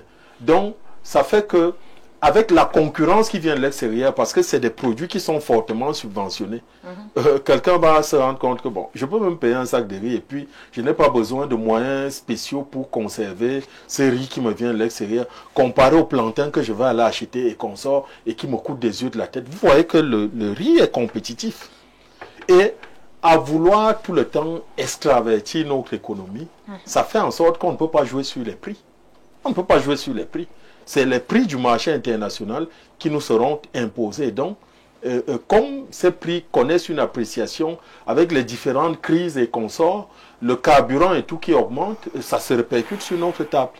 Donc, il faut que le gouvernement fasse un effort de subventionner aussi les paysans et producteurs locaux, mieux que nous passions à une agriculture intensive. Dans nos villages, on demande à ces villages de nourrir la ville. On travaille encore à la houe et à la machette. Alors qu'ailleurs, je le dis souvent, hein, en Occident, les agriculteurs, c'est 5% de la population et qui nourrissent et exportent. Or, chez nous ici, à 70%, nous sommes dans l'agriculture. Nous n'arrivons pas à nous autosuffire. Donc, c'est un problème de politique publique et des réflexions qu'il faut mener pour que la vie soit abordable dans notre pays. D'accord, merci beaucoup, Monsieur Foum, cher DP. On voit donc à toutes ces frustrations sociales auxquelles nous faisons déjà face. Ça ajoute encore la vie chère. Comment en venir à bout? Bon, permettez-moi aussi d'esquisser un peu quelques causes qui me semblent plus factuelles. Oui. Il faut relever que le premier partenaire économique du Cameroun, c'est le Nigeria, avec qui nous partageons une frontière exacte de 2300 km. Et ces échanges sont anesthésiés depuis pratiquement, depuis une dizaine d'années pratiquement, avec la crise dans les régions du nord-ouest et du sud-ouest. Il faut donc que ceux qui passaient avec les marchandises par là trouvent des voies, parfois des voies souterraines pour que ces marchandises arrivent au Cameroun. C'est un problème. Il y a aussi le problème du pétrole. La flambée du pétrole à l'international avec le choc, on ne peut pas le nier. La fameuse guerre russo-ukrainienne qui a densément plombé les échanges au niveau pétrolier, si bien que certains pays du Golfe ont même dû réduire leur production de pétrole parce que les zones de livraison de pétrole, tous les circuits d'approvisionnement en pétrole ne sont plus ouverts comme ça l'était avant. Donc, sans carburant, il est difficile que les produits soient moins chers. Et à partir du moment où il y a augmentation du carburant qui est le catalyseur des transports, tout va augmenter par le processus d'engrenage ou que certains politologues qualifient d'effet domino. Donc, il y a deux manières de juguler la vie chère dans le cas du Cameroun. Il y a des politiques structurelles qu'il faut prendre, et c'est déjà le cas avec l'import-substitution, avec la SND 30, avec l'intensification de l'agriculture. En termes de poissons, par exemple, le Cameroun, cette année, a réussi à produire 300 000 tonnes de produits halieutiques, donc poissons et autres, sauf que c'est encore insuffisant parce que nous avons un objectif d'atteindre là-bas de plus de 15 000 tonnes. Parfois, c'est à très long terme, n'est-ce pas? Oui, ça c'est à très long terme pour juguler les importations. Maintenant, il y a des mesures purement conjoncturelles. Dans l'immédiat, qu'est-ce qu'on peut faire pour juguler la vie chère? Nous devons outiller davantage la mission de promotion, la mission de la MIRAP, la mission d'approvisionnement en produits locaux. L'acronyme me perd un peu, mais je sais que ça s'appelle la MIRAP, qui au départ avait été conçu pour désenclaver les bassins d'approvisionnement, mais qui au fil du temps s'est transformé en une sorte de foire promotionnelle. On fait 2 ou 3 carrefours, on rencontre la MIRAP en train de vendre les produits moins chers. Sauf que c'est une opération qui va faire 2 jours. Et après, la MIRAP va remballer ses tanks et autres, elle va partir. Donc, la MIRAP... Quand on parlait des mesures structurelles, excusez-moi, qui doit les mettre en œuvre, ces mesures-là? Les mesures conjoncturelles doivent être mises en œuvre par le gouvernement, par les pouvoirs publics. Elles doivent naturellement être mises en œuvre par les pouvoirs publics. Parce que, comme Léonide a dit tout à l'heure, moi j'ai vécu une anecdote, toujours dans la Léquier. Je suis arrivé chez un homme et il m'a servi du riz avec du pum. Quand je lui dis, mais tonton, où est le macabo, où est le manioc? Il m'a dit, les Gabonais viennent ici et achètent les champs, pendant que nous semons encore. Donc nous-mêmes, nous ne parvenons plus à récolter ce que nous avons semé, parce que nous avons déjà vendu. Là, c'est l'État qui doit intervenir, parce que la production agricole au Cameroun permet de nourrir les Camerounais. Mais est-ce que tout ce que nous produisons vient dans nos marchés pour nous nourrir? Non, il y a ce phénomène qui dure depuis pratiquement 10 ans, des Équato-Guinéens, des Gabonais, qui viennent, moi je l'ai même vécu ici au marché du Mfundi. Ils arrivent à 3 h du matin avec leur camion, ils achètent tout. Le régime de plantain qu'on vend à 2000 et ils l'achètent à 3000, 4000. La vendeuse va vendre à qui? Elle va préférer vendre aux Gabonais. Alors, je n'ai rien contre mes frères gabonais, c'est tout à notre honneur qu'ils viennent s'approvisionner chez nous. Mais il faudrait que le gouvernement, avant d'approvisionner l'extérieur, fasse tout pour d'abord nous nourrir. Ce n'est qu'après que nous soyons rassasiés qu'on peut penser à gérer l'extérieur. Mais la clé à l'immédiat, c'est de désenclaver les bassins agricoles. Parce que quand vous voyagez, vous allez en arrière-pays, vous voyez à profusion les régimes de plantain qui pourrissent en brousse, la papaye, les avocats et autres. Mais il n'y a pas moyen de couler ça en ville. Qu'est-ce qu'on fait? Est-ce qu'il faut nécessairement attendre les bitumes? Je pense que non. Il y a des produits que l'on appelle des stabilisants des routes en terre qui sont déjà utilisés au Canada. La Mipromalo est en train de réfléchir dessus. Il y a beaucoup de chercheurs qui ont proposé cela au MINDU et au MINTP et aux collectivités territoriales décentralisées pour stabiliser les routes en terre et permettre de couler tout ce que nos mamans, nos oncles produisent en arrière-pays et qui est susceptible de nous nourrir. Maintenant, il y a un problème, je vais sortir par là, c'est que à l'heure actuelle, les habitudes alimentaires se sont occidentalisées. Moi, j'ai grandi, je ne savais pas ce qu'on appelait pizza, mais aujourd'hui, je vois les pizzerias. Vous savez quand même ce qu'on appelle pizza? Oui, aujourd'hui, je suis obligé de savoir. Je vois les pizzerias partout. Oui. Tout le monde veut manger les pâtes. Moi, j'ai grandi sans manger les pâtes alimentaires. Mon père estimait que c'était la nourriture pour l'armée. Ah bon? Parce que c'est le fast-food, il faut préparer vite. Voilà. De l'internat. Oui, internat et autres. Mais aujourd'hui, je vois que c'est ce qui est moins coûteux que le manioc, c'est ce qui est moins coûteux que le ndolé, c'est ce qui est moins coûteux que le miondo. Résultat des courses, on mange comme les blancs et on néglige nos habitudes alimentaires. Et ceci a un effet sur notre santé. Parce qu'un diététicien l'a dit, que l'alimentation doit être en fonction du climat et de l'environnement dans lequel nous vivons. Le fait de consommer exagérément le fast-food occidental fait partie des causes de l'augmentation de certaines maladies, précisément les maladies cardiovasculaires.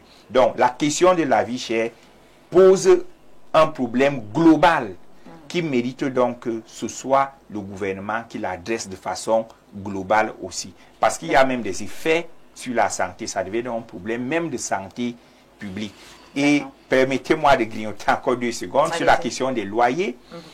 Parce que les bailleurs qui augmentent le loyer, à un moment donné, vont se retrouver avec les maisons vides.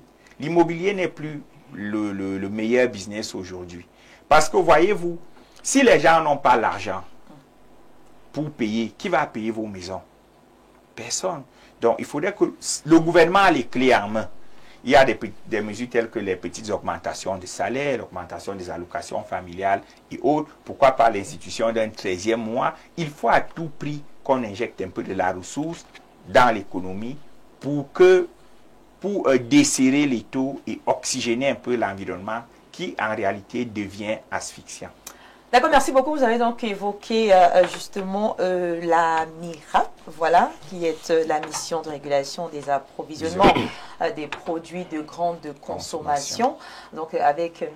Bidzima, on va en parler. Que peut donc la MIRAP dans un contexte routier, voilà, souvent impraticable. Ça, vous le savez, vous êtes au Cameroun, quand certains agriculteurs ont même déjà du mal, n'est-ce pas, à sortir leur récolte, comme le disait l'UDP. Alors moi je suis un peu content parce que des émissions comme celle-ci ne sont pas des émissions politiques, c'est des émissions qui nous amènent à réfléchir sainement. Ce n'est pas parce que quelqu'un a telle ou telle obédience politique, il faut dire la vérité. Moi je suis fatigué de toutes ces missions-là, de toutes ces commissions, de tous ces projets, de tout ce qu'on met en place alors que le résultat n'est pas escompté. Quel est le véritable problème dans notre pays ou alors ailleurs? Il faut analyser d'une manière technique l'inflation.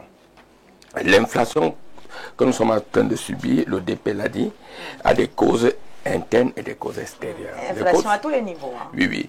Les causes, 5,3%. Les causes externes, il faut voir que maintenant sur le marché mondial, non seulement avec l'arrivée du président Donald Trump, qui a décidé d'augmenter d'une manière exponentielle les taxes au niveau des États-Unis, les taxes des produits importés, cela immédiatement a un coût au niveau du marché mondial.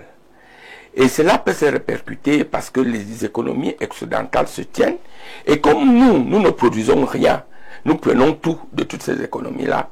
Lorsqu'il y a augmentation des charges dans l'économie occidentale qui nous produit par exemple la sardine, obligatoirement quand cette sardine-là va revenir ici, la sardine va avoir un coût élevé.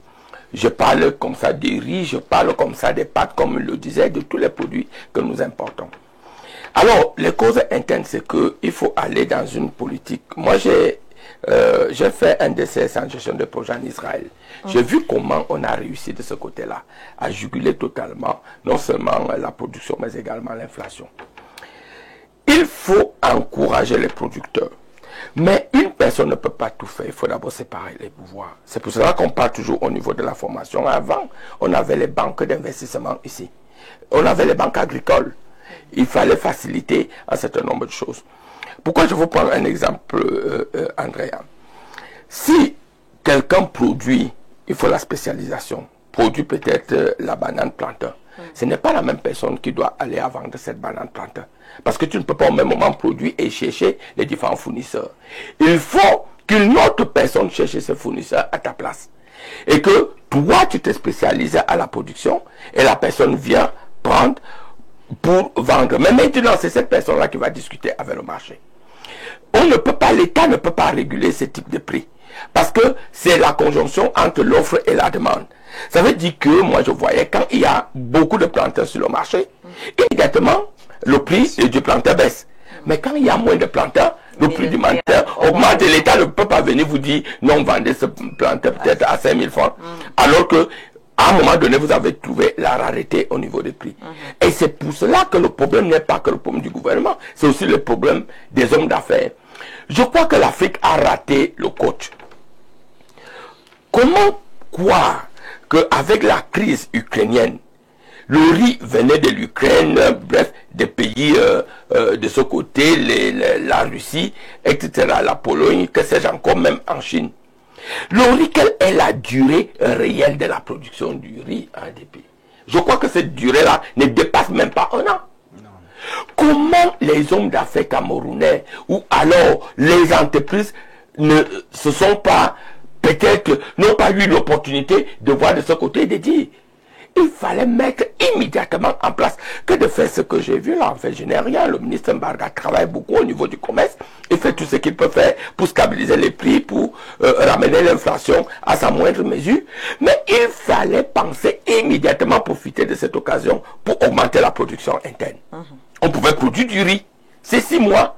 On pouvait produire, je ne sais pas encore, le soja. Même on pouvait... les études climatiques démontre que le climat du Cameroun est très propice à la culture du blé. Du blé. Alors, mais qu'est-ce qu'on fait au lieu de faire ça? Mais pour que cela soit possible, il fallait aussi une politique bancaire qui accompagne cela. C'est-à-dire, ce n'est pas, parce que quand on vous parle de production, ce n'est pas avec les houes, ce n'est pas avec les machettes. Il faut mécaniser cette production-là. Donc, on aurait dû penser à une politique qui va, non seulement à partir de là-bas, je suis d'accord avec le DP, la formation, maintenant, la spécialisation au niveau de la production avec les moyens, pas avec les houes. Parce que vous n'allez pas dire à quelqu'un qui a passé le temps à apprendre, vous lui dites, allez faire l'agriculture au village, vous lui donnez une machette. Non, ce n'est que l'agriculture de consommation. Ce n'est pas l'agriculture d'exportation. De subsistance, comme vous le dites, mon frère. Donc, il fallait y penser en mettant donc sur pied. Ceux qui peuvent produire avec les moyens, pouvaient donc bénéficier de l'accompagnement des différentes banques. Mais maintenant, ceux qui viennent prendre cela pour vendre, et avec la priorité de vendre sur le plan national. Quelle est cette histoire où les Gabonais peuvent venir, les Équatoriens et tout prendre? Or, il faut une politique de surveillance. Et là où donc l'État doit intervenir, et ça c'est vrai, l'État doit accompagner cela. Pourquoi? Parce que l'État peut accompagner au niveau des banques. C'est-à-dire en étant avaliste, en soutenant ces banques-là, en mettant les moyens pour que les banques, en contrepartie, puissent donner des crédits à des producteurs. Et qu'au niveau des producteurs, au-delà de tout ce qu'on dit, on augmente la facilitation au niveau des formations.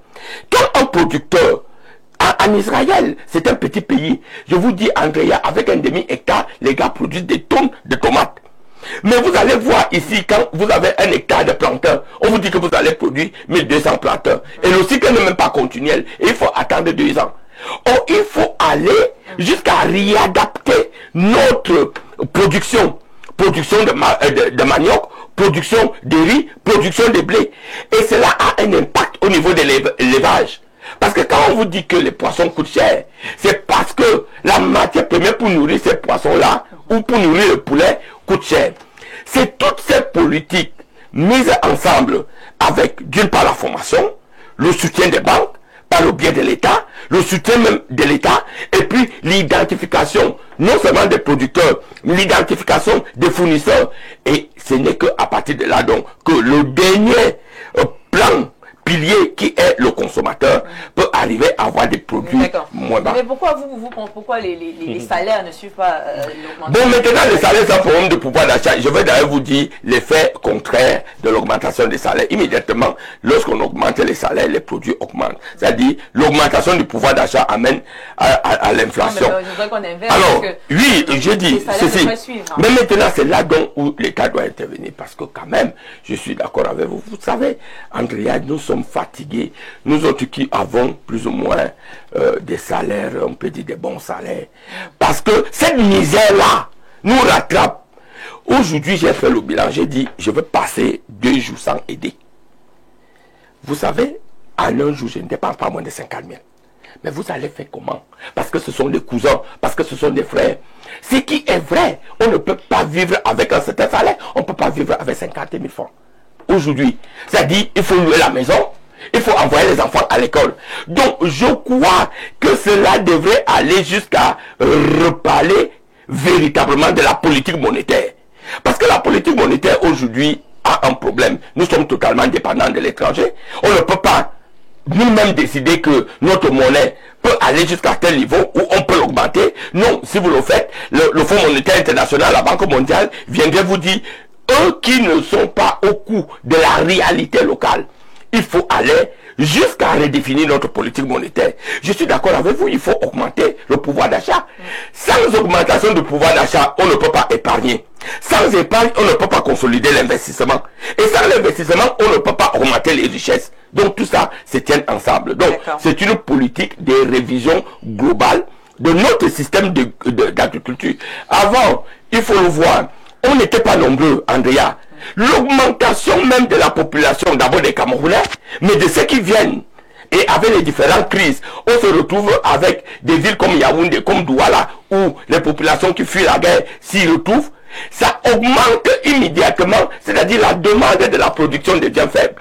Or, il faut augmenter cette production-là. D'accord. Donc, il faut réfléchir sur tout ça. D'accord, merci beaucoup. Et pendant ce temps, les populations sont là, elles vivent voilà, à ce rythme-là. J'ai envie de me demander comment est-ce qu'elles s'adaptent. Hein. Il faut trouver à ce moment des nouvelles stratégies de survie hein, pour tenir. Quelles sont donc, selon vous, ces stratégies? Comment est-ce que les Camerounais font hein?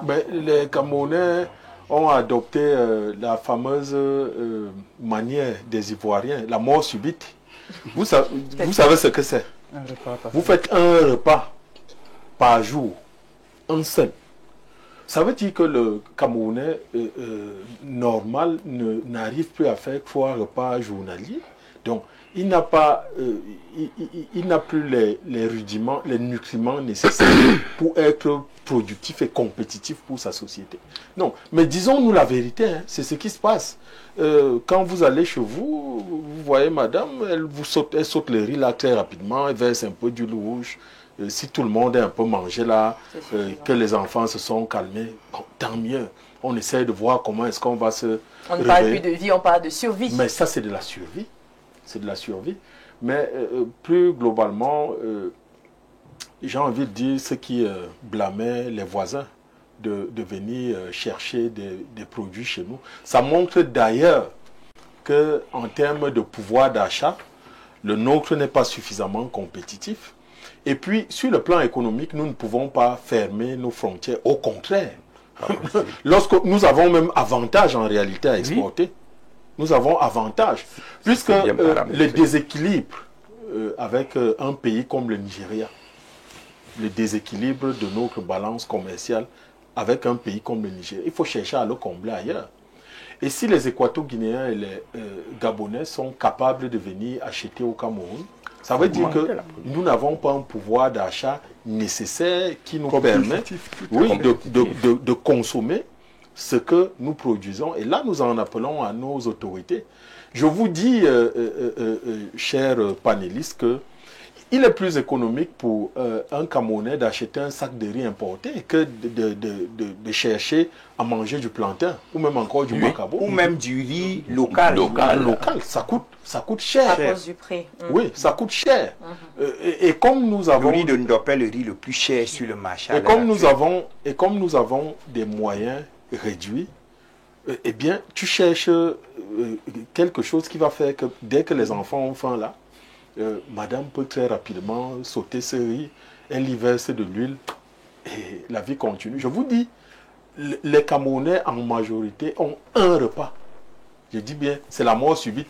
Et quand vous avez raté ce repas-là, vous allez vous coucher. Vous allez vous battre. D'accord. Voilà. Monsieur Adeba, oui.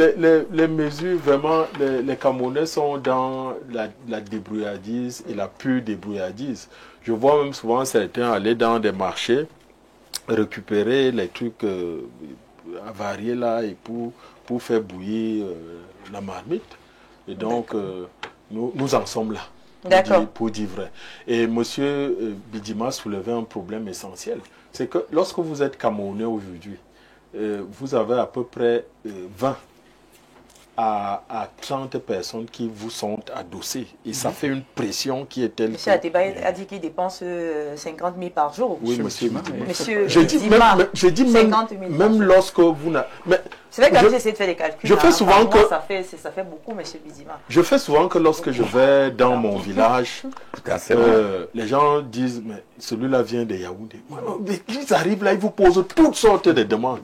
Ils ne savent pas ce que vous avez fait pour pouvoir arriver même au village là, que vous vous saignez à blanc pour ne serait-ce que venir là leur rendre visite. Ils vous posent tout ça. Et ils sont sûrs, quand vous n'avez satisfait aucune de ces demandes, que vous êtes l'homme le plus chiche du monde. D'accord, et quand voilà, tout ça s'ajoute donc ces différentes taxes, impositions, voilà, toutes ces difficultés d'approvisionnement, comment est-ce qu'on ne devrait pas envisager certaines solutions pour encourager les différents maillons de la chaîne de production? Oui, je vais dire, avant de parler des maillons qui peuvent propulser la chaîne de production, ce que je vais dire, c'est qu'au-delà de blâmer, non seulement il faut d'abord blâmer l'État pour la régulation, parce que dans un pays comme le nôtre, même les loyers, à un certain moment, doivent être régulés, c'est-à-dire qu'à un moment, on doit fixer une certaine barre, un taux, surtout pour les loyers modestes, une barre que ça ne devrait pas dépasser. Donc, ça doit, même dans les pays développés, ça se fait. C'est-à-dire qu'on dit les loyers de tel niveau doivent osciller entre tel prix, ce qui n'est pas le cas. Et ce qu'on va aussi dire, c'est qu'à un moment, il y a de la part, parce qu'au niveau des salaires, parfois il y a aussi on va dire, beaucoup travaillent peut-être dans le privé. Il y a des hommes d'affaires ou bien des entrepreneurs qui sont aussi véreux à un certain niveau. C'est-à-dire, perçoivent beaucoup d'argent, mais ne redistribuent pas. Dans le privé. Oui. Ce qui s'est passé peut-être après la première crise, c'est que ce qu'on avait remarqué, c'est qu'on a constaté que l'une des causes était le fait que les entreprises en Europe à cette époque-là avaient ce mode de fonctionnement, c'est-à-dire on amassait l'argent. Ce qui fait que l'argent s'est retrouvé entre les mains d'une minorité de personnes, ça ne sortait pas parce que les salaires n'étaient pas bons. On a imposé à différentes entreprises à redistribuer cet argent à travers le salaire pour augmenter le pouvoir d'achat. Bon, il va falloir aussi qu'on regarde nos hommes d'affaires, qu'on regarde nos entrepreneurs, que ce qu'ils encaissent, qu'ils le redistribuent à un certain niveau pour essayer aussi d'élargir le pouvoir d'achat. Et à un certain niveau, moi je dis aussi, même les hommes d'affaires peuvent participer à la production. Parce que généralement, lorsque vous voyez, vous arrivez peut-être lorsque on regarde les documentaires, quand vous voyez dans les pays comme les États-Unis, il y a un moment des salons d'entrepreneuriat où les hommes d'affaires viennent s'asseoir, essayent de voir ce que les jeunes étudiants ont produit, ce que les jeunes étudiants, les innovations, et financent ces innovations pour encourager la production au niveau local. Cela permet en fait de faciliter le pouvoir d'achat, de faciliter la vie chère dans le pays. C'est parce qu'il permet, il favorise la recherche locale. Ce qui n'est pas le cas. Beaucoup de nos hommes d'affaires sont beaucoup plus des bayamsala. Ils préfèrent plus aller acheter et de venir vendre. Là, ils ne dépensent pas trop d'argent. Ils ne veulent pas véritablement investir dans le long terme. Et moi, je dis aussi au niveau de l'État, il va falloir qu'on encourage les populations à vivre, à accepter de vivre dans la zone, dans les villages, dans la zone rurale. Parce que M. Bidjimala s'est bien dit, aujourd'hui, on a des villes qui sont bondées. Tout le monde veut venir en ville. C'est-à-dire, l'exode rural, on s'est dit, c'est en ville qu'il y a le bonheur, nous tous on va aller chercher en ville. Il va falloir... Et pendant ce temps de la ville aussi, pense à aller chercher à l'étranger. À l'étranger, voilà, effectivement. Ça ne se limite pas qu'à... L'exode rural continue. C'est-à-dire, on quitte du village pour la ville et maintenant on émigre à l'étranger. Voilà. Bon, il va falloir qu'on encourage les Camerounais à vivre aussi dans les zones rurales, en mettant des politiques qui permettent aux gens de produire là-bas et de pouvoir vivre de cette production-là. Et mettre une agriculture comme parce qu'on dit si notre riz est cher au Cameroun, c'est parce que parfois c'est généralement peut-être une production artisanale et à très faible quantité. Si on commence à avoir des quantités énormes, des grosses productions, je pense que le prix va baisser. Bon, il va falloir que l'État regarde dans ce sens-là, qu'elle s'y mette aussi et qu'elle travaille dans ce partenariat public-privé avec les hommes d'affaires pour pouvoir améliorer les conditions de vie des Camerounais. Magnifique. Merci beaucoup. On va revenir pour faire un tour de table, mais avant, prenons également quelques réactions externes. Et pour ceux qui nous prennent à l'instant, le numéro de téléphone est affiché juste au bas de l'écran, 692 20 94 36. Alors, premier message pour cette deuxième thématique. Bonsoir à tous sur le plateau. J'apprécie la discussion enrichissante et le choix de la thématique qui est une réalité. Les panélistes proposent des solutions pertinentes. Je pense de même qu'il est... Voilà, je pense de même qu'il est crucial de mettre l'accent sur l'accompagnement des infrastructures locales par l'État. Les agriculteurs sont confrontés à de nombreux défis, notamment le transport, la conservation, le stockage et la distribution de leurs produits. De plus, l'accès au marché demeure un obstacle majeur quand aujourd'hui les loyers dans nos marchés sont extrapolants. C'est triste de voir aujourd'hui une pizza moins chère que le pain de manioc cultivé au Cameroun. Il est temps de transformer le parcours du producteur en un véritable succès, plutôt qu'un calvaire pour l'acheteur Guy Deschamps. Alors, autre message, très belle émission à mon humble avis. La vie chère est causée en partie par l'exode rural et d'autre part, je pense qu'il voulait dire la sauter un mot, par le gouvernement qui n'assure pas. En gros, un seul charbon ne suffit pas pour faire un feu. Donc, nous sommes tous coupables. Christian Edding depuis Douala.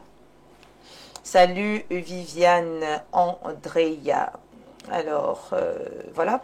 Il dit que le panéliste Bidima cesse d'évoquer la démographie galopante comme justification. Partout dans le pays, il y a des démographes, des statisticiens et des économistes qui orientent les gouvernants. Si on ne prend pas en compte leurs avis, ça c'est autre chose. Amara Abidjan. Monsieur Bidima, vous n'avez rien à dire. Non, Pour votre défense. Non, je crois qu'il a pris qu'un petit bout, s'il avait tout compris avant d'y arriver au niveau de la démocratie. D'ailleurs, qui est une réalité aujourd'hui. Le Cameroun avait la crise du nord-ouest et du sud-ouest, a vu les villes comme Douala totalement exploser. La même chose au niveau, si vous partez avec tout ce qui se passe au niveau du Grand Nord. Regardez aujourd'hui Yaoundé. Quand on parle de 2 millions d'habitants, de 3 ou 4, nous sommes à près de 5 millions d'habitants à Yaoundé. Il faut nourrir, il faut une politique qui nous permette de nourrir. Avant, je pouvais manger avec 100 francs. C'est-à-dire, j'avais les beignets, haricots bouillis avec 100 francs. Quand on était jeune, parce que d'ailleurs même, non mais c'était suffisant parce que le beignet coûtait 10 francs. La bouillie coûtait 25 francs. Et puis le haricot coûtait 25 francs. Et j'avais 5 beignets. Et d'ailleurs, ça pouvait rester. Parce qu'on n'était pas très nombreux. Bon, aujourd'hui, avec 100 francs, je ne sais même pas si vous pouvez manger de beignets. Donc j'ai dit, c'est pour ça que j'ai parlé le problème de monnaie, la dépréciation même de notre propre monnaie ne peut pas nous permettre d'envisager un certain nombre de choses. On ne peut pas mettre de côté la population. Merci pour votre défense, monsieur Bidima. Alors, bonsoir madame, vous êtes très jolie, merci. Oui. Bonsoir à tous les panélistes également, très bien vêtus. Alors, en effet, je suis jeune Camerounais, de mon point de vue, la vie n'est pas chère au Cameroun. Le problème est que la jeunesse actuelle est très paresseuse, ne veut pas travailler. Tous veulent s'inventer une vie copiant les modèles qui les influencent sur les réseaux sociaux, sans toutefois connaître que ces influenceurs ont travaillé dur pour être ce qu'ils sont aujourd'hui. Mais parmi les jeunes, d'autres veulent directement arriver à 10 sans commencer par 1 et 2. Faut les voir dans les snacks et les hôtels, ils veulent gaspiller de l'argent sans travailler pour accuser le pays. C'est M. Youmbi depuis Yaoundé. Et puis, rajoute, dans un pays comme le Cameroun, nous devrions savoir que nous sommes en voie d'émergence. Et nous ne devrions pas accuser notre gouvernement, posons-nous la question de savoir quelle est notre participation à nous-mêmes pour le développement de notre pays. Chers Camerounais, le sang, les plaintes, mettons-nous à fond pour développer notre pays. Que chacun mette sa main dans la pâte. Monsieur Bidima est un monsieur qui emploie plus de 50 jeunes Camerounais au but de participer au développement du Cameroun. Monsieur Youmbi de Yaoundé. D'accord. Bonsoir belle dame, bonsoir au panel. Il y a environ 40 ans, le Cameroun avait atteint l'autosuffisance alimentaire. Plus de 80% de la population mangeait à sa faim. Avec monsieur, avec le président, il dit plus de 40% des produits de nos champs n'arrivent pas sur le marché à cause du manque de moyens. Et réseaux de communication. Ne cherchez pas de midi à 14h. Le Cameroun a une dette de plus de... il parle de 14 milliards. Je cherche toujours ce qu'on a fait avec autant d'argent. Il faut changer tout ce régime. Ndobo depuis Ferrara en Italie. Voilà donc ce problème où beaucoup semblent accuser le gouvernement, d'autres accusent les intermédiaires. Finalement, il faut travailler. À qui la faute? D'autres même accusent les jeunes, comme vous avez écouté. DP, à qui la faute? Non, les torts sont partagés. Les torts sont partagés.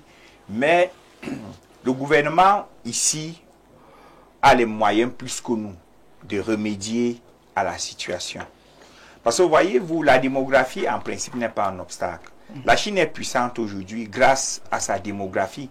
Mais il faut qu'on sache trouver le juste milieu pour que tout le monde soit travailleur et que tout le monde soit en même temps consommateur. Le gros souci aujourd'hui, c'est qu'on a 4 Camerounais sur 10 qui sont pauvres. C'est-à-dire qui, selon les standards de la Banque mondiale, vivent avec moins de 2,30 ou 15 $, par jour. Donc, techniquement, on ne peut pas dire, s'il y a 4 personnes, ça fait environ 37... Parce que les Camerounais ne connaissent pas le dollar, c'est qu'ils sont au marché. Ça fait environ 1200 francs par jour. Parce que je pense que le dollar, c'est à 500 francs. Voilà. Donc, 2,15 $, c'est environ 1100 francs ou 1200 par jour. Donc, il y a 4 Camerounais sur 10 qui vivent avec moins de 2 $. Ce qui fait environ 40% de Camerounais. Un journal avait cité 10 millions de Camerounais sont pauvres. Donc, si sur 30 millions de Camerounais, 10 millions sont pauvres, on ne peut pas dire que le Cameroun est un pays pauvre.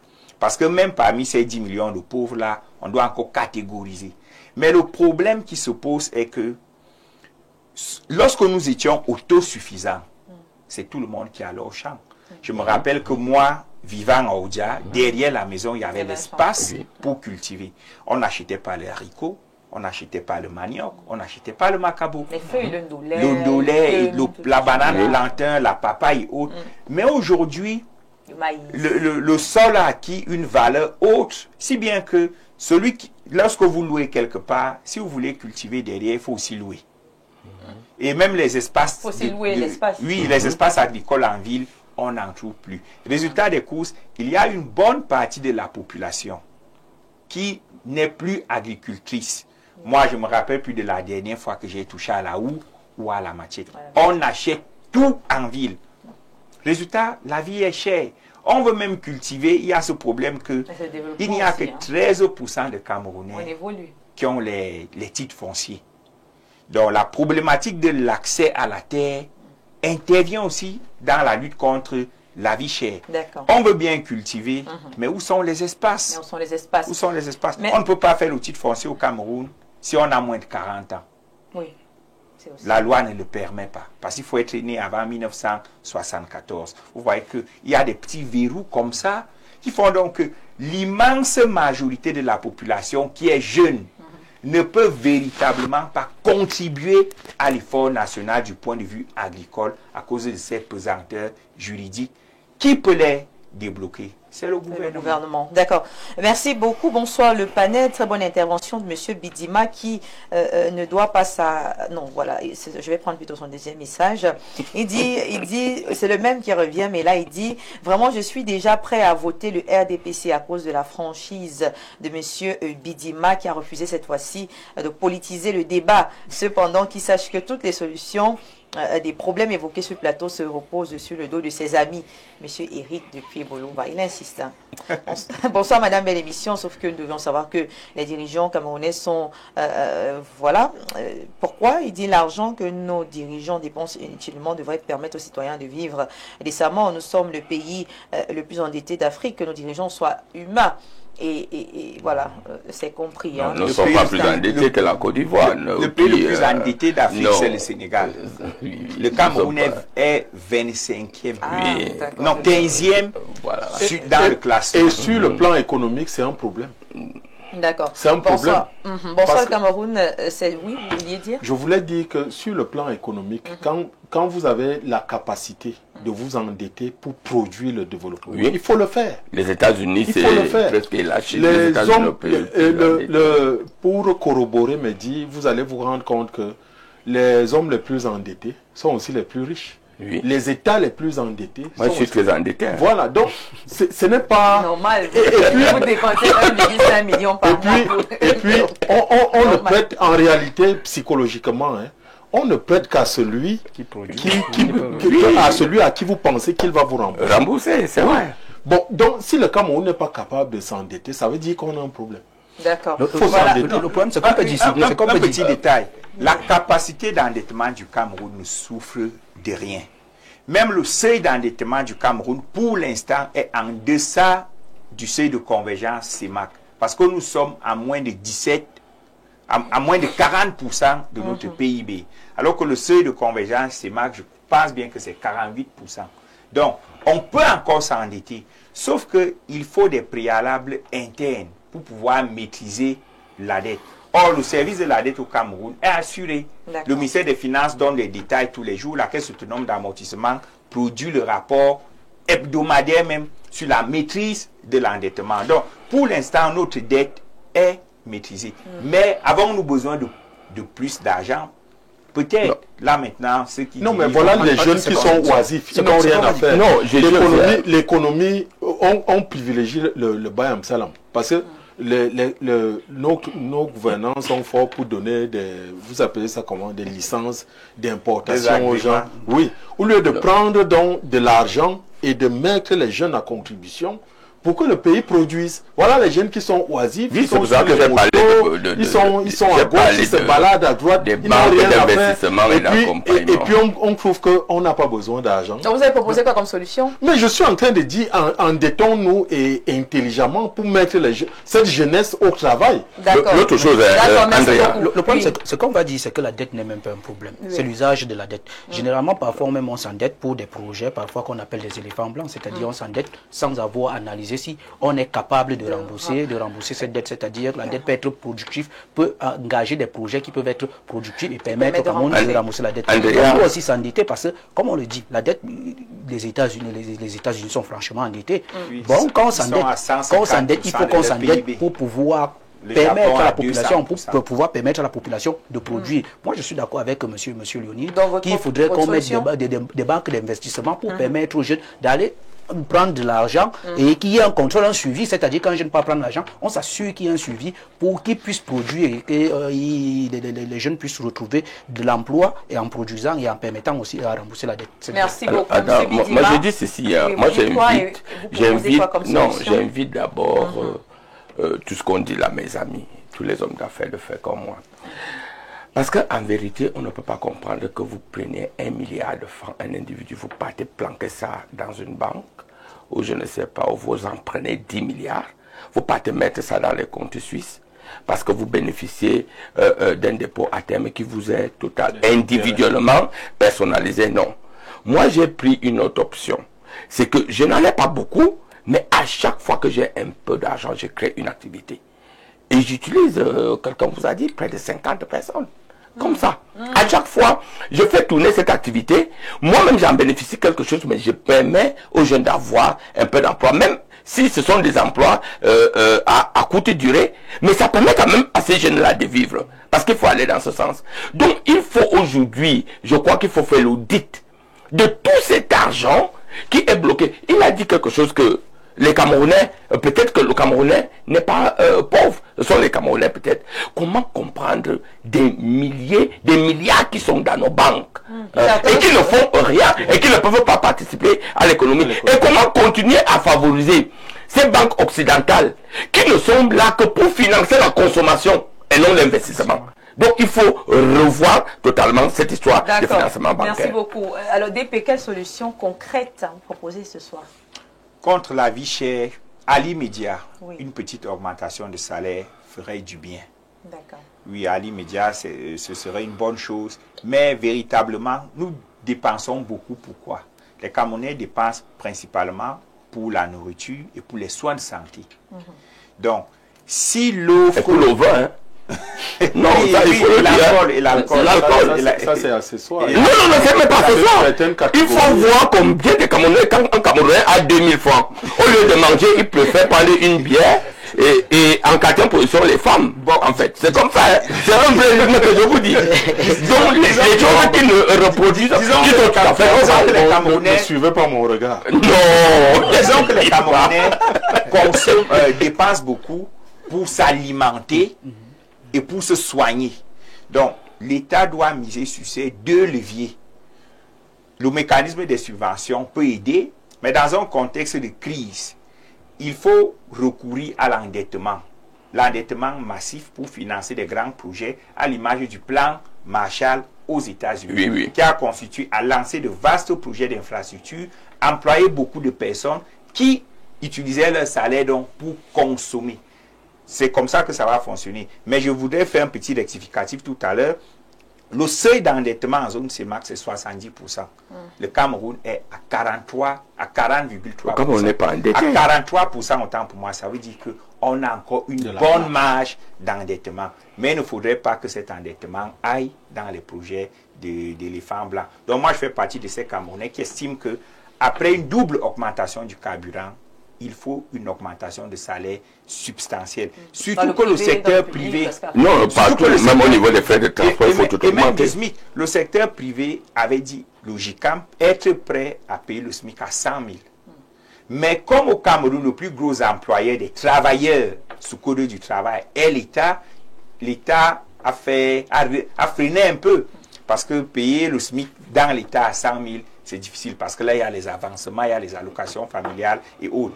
Donc, on pourrait trouver une solution médiane qui permette au secteur privé qui est prêt à payer 100 000 de SMIC, de payer 100 000, quitte à ce que l'État négocie avec les acteurs sociaux, les syndicalistes et autres, pour revaloriser le SMIC un tout petit peu sans asphyxier les caisses de l'État. Il faut ce moins de sabotage. C'est bien noté. Merci beaucoup. Bizima, ne gâtez pas tout à la fin de l'émission.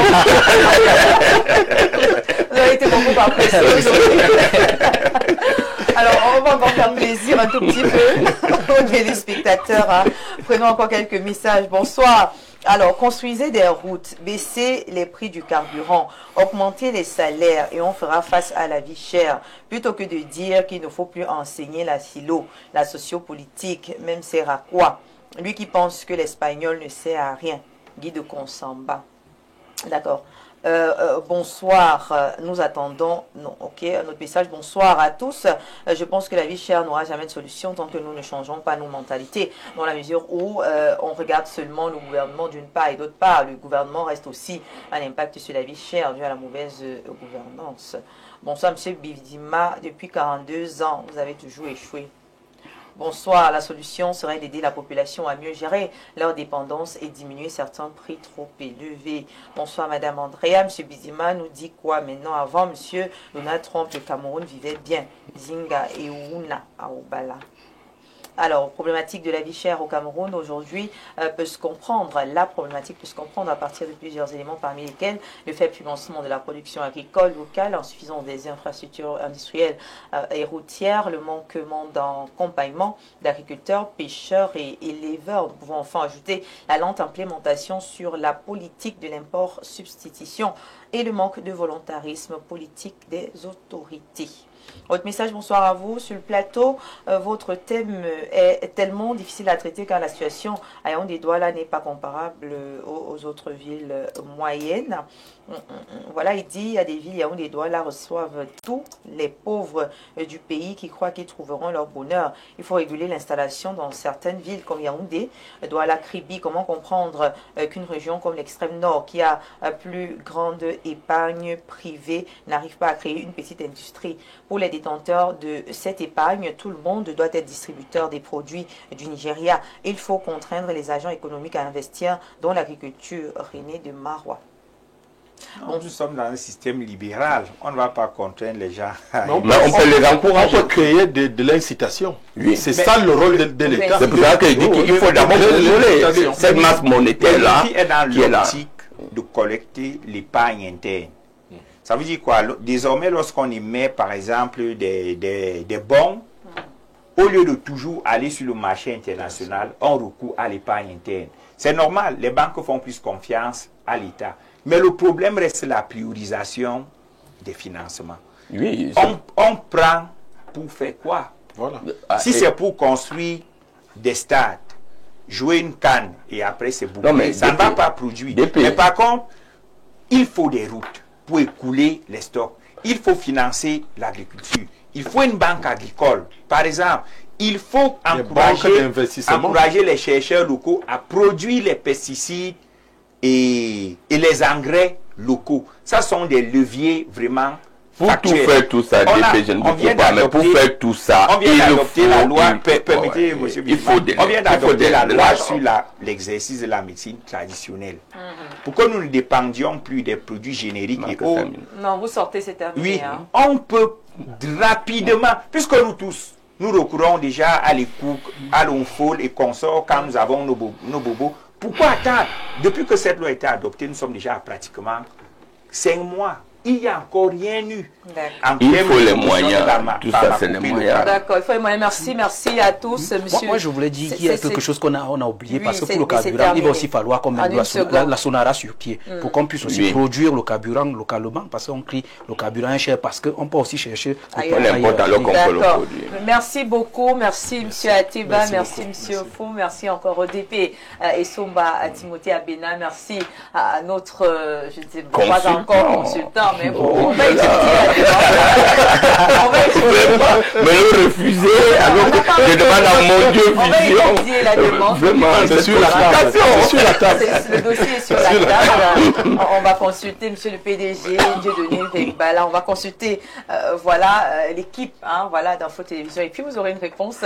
Merci également à Ismaël qui est avec nous en studio derrière les caméras. Merci à Anissé Nomo à la diffusion. C'est la fin de cette émission. Merci à tous pour vos différentes participations et celle également de nos invités sur le plateau. Je vous donne rendez-vous la semaine prochaine, s'il plaît à Dieu, pour une autre édition de Le Grand Soir. En attendant, restez scotchés sur nos antennes. N'oubliez pas, à 21h précise, Jean-Jacques Zeu sera des vôtres pour le programme À vous la parole. La très bonne soirée sur nos antennes.